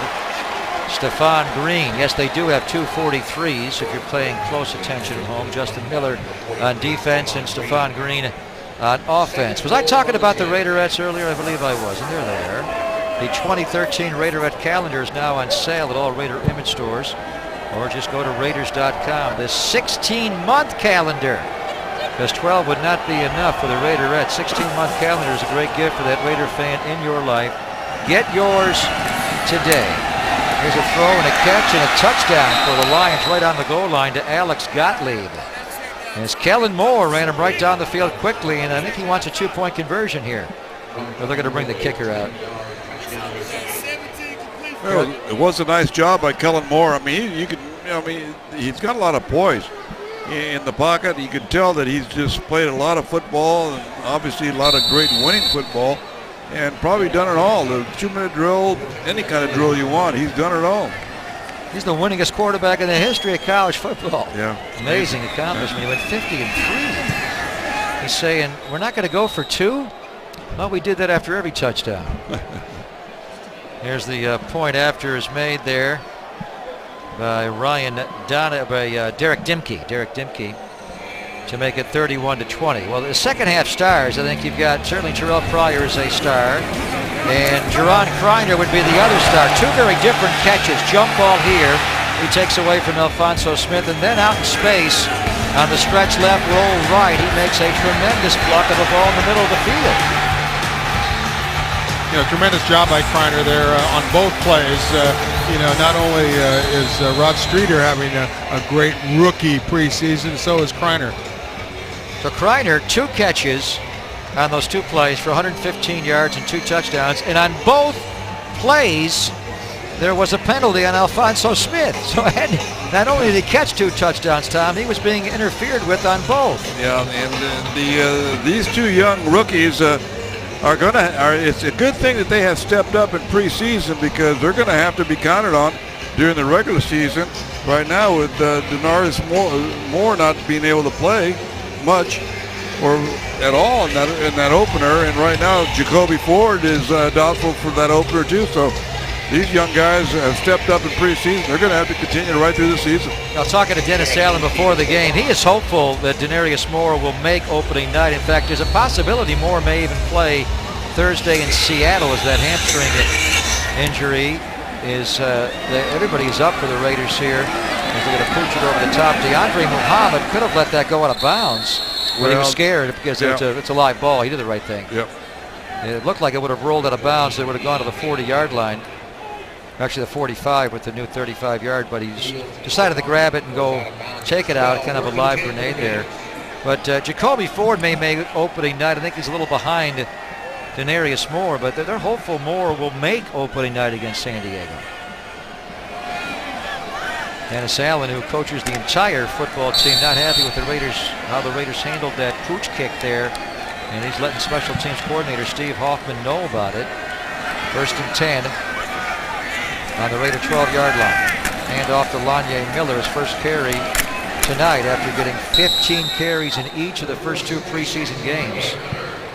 We can tell by the coach reaction, Tom, there's no doubt who was the head coach of this football team. Yeah, they all have input, but Dennis Allen is the head coach, and he is in charge. He's all over the place, and as a head coach should be. You got to know, you got to be aware of what's going on and why was a decision made like that. And he's probably questioned the same thing you did. Why didn't you let it go out of bounds? But it was a judgment call. Was it going to go out of bounds in time before the defense? It was before the recovery team got there. He may have been wondering why Muhammad was back by himself. Here's a keeper by Terrell Pryor coming out the left side this time. They run the stretch coming to the right, and he keeps it left. And that looked like a designed run there. Yep. He was not looking to throw, Jim. He just was going to kind of a quarterback sweep going the other way off the boot action. Oh, it certainly was the design run all the way. It was a fake run to the right. He bootlegged around the outside.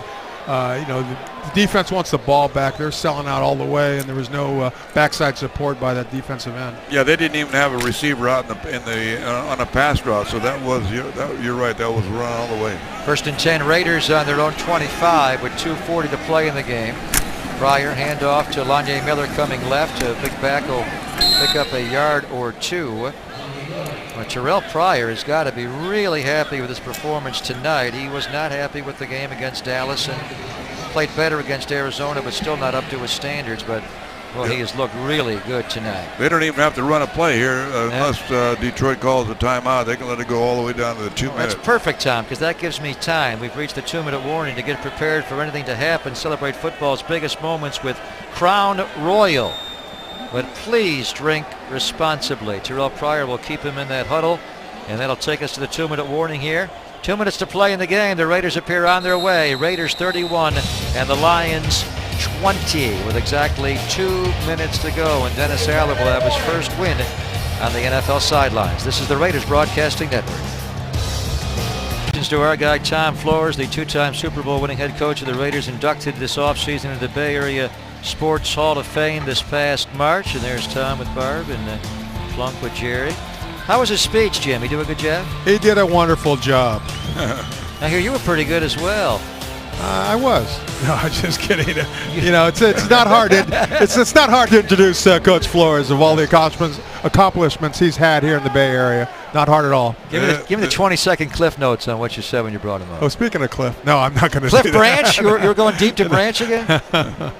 We had a good time. It was a lot of fun. I think, I've gone to so many of those over the years. I think it was the most enjoyable Bay Area Sports Hall of Fame dinner I've ever attended. Yeah, it was a fun dinner, and I was told that for the first time in many, many years, everybody stayed till the very end. I mean, it was quite a night, and then Jim and I decided to stay even beyond the end. Oh. Well, it's a great accomplishment to get in the Bay Area Sports Hall of Fame. We're waiting for the day you guys both make Canton. Jim is the only retired multiple Super Bowl winning quarterbacks not in the Hall, and Tom also a two-time Super Bowl winner.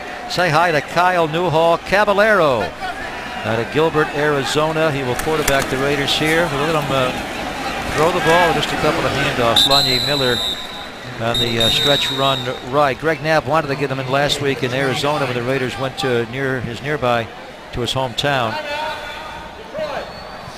It is a cut-down day in the NFL coming up on Monday, Tom, so who knows? Yep. He may be one of the 15 that get released on Monday, so a nice moment for him to get into an NFL game. And it's nice that Coach Allen puts him in the game because, this is a thrill of a lifetime.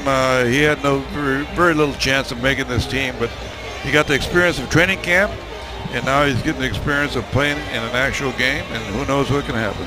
Well, he may have to put it up, Jim, because the Lions just called timeout. Yeah, which I don't see why they did do that, but that's Jim Schwartz over there. Yeah, I guess, but they should have let the clock run out. There's one more preseason game, and to get ready for the NFL season, I think these guys have had enough tonight.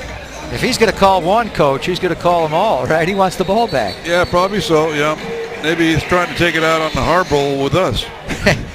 They are going to play the Niners, by the way, coming up in Week 3. They come back to the Bay Area to play over at Candlestick in what will be known as the Handshake Bowl.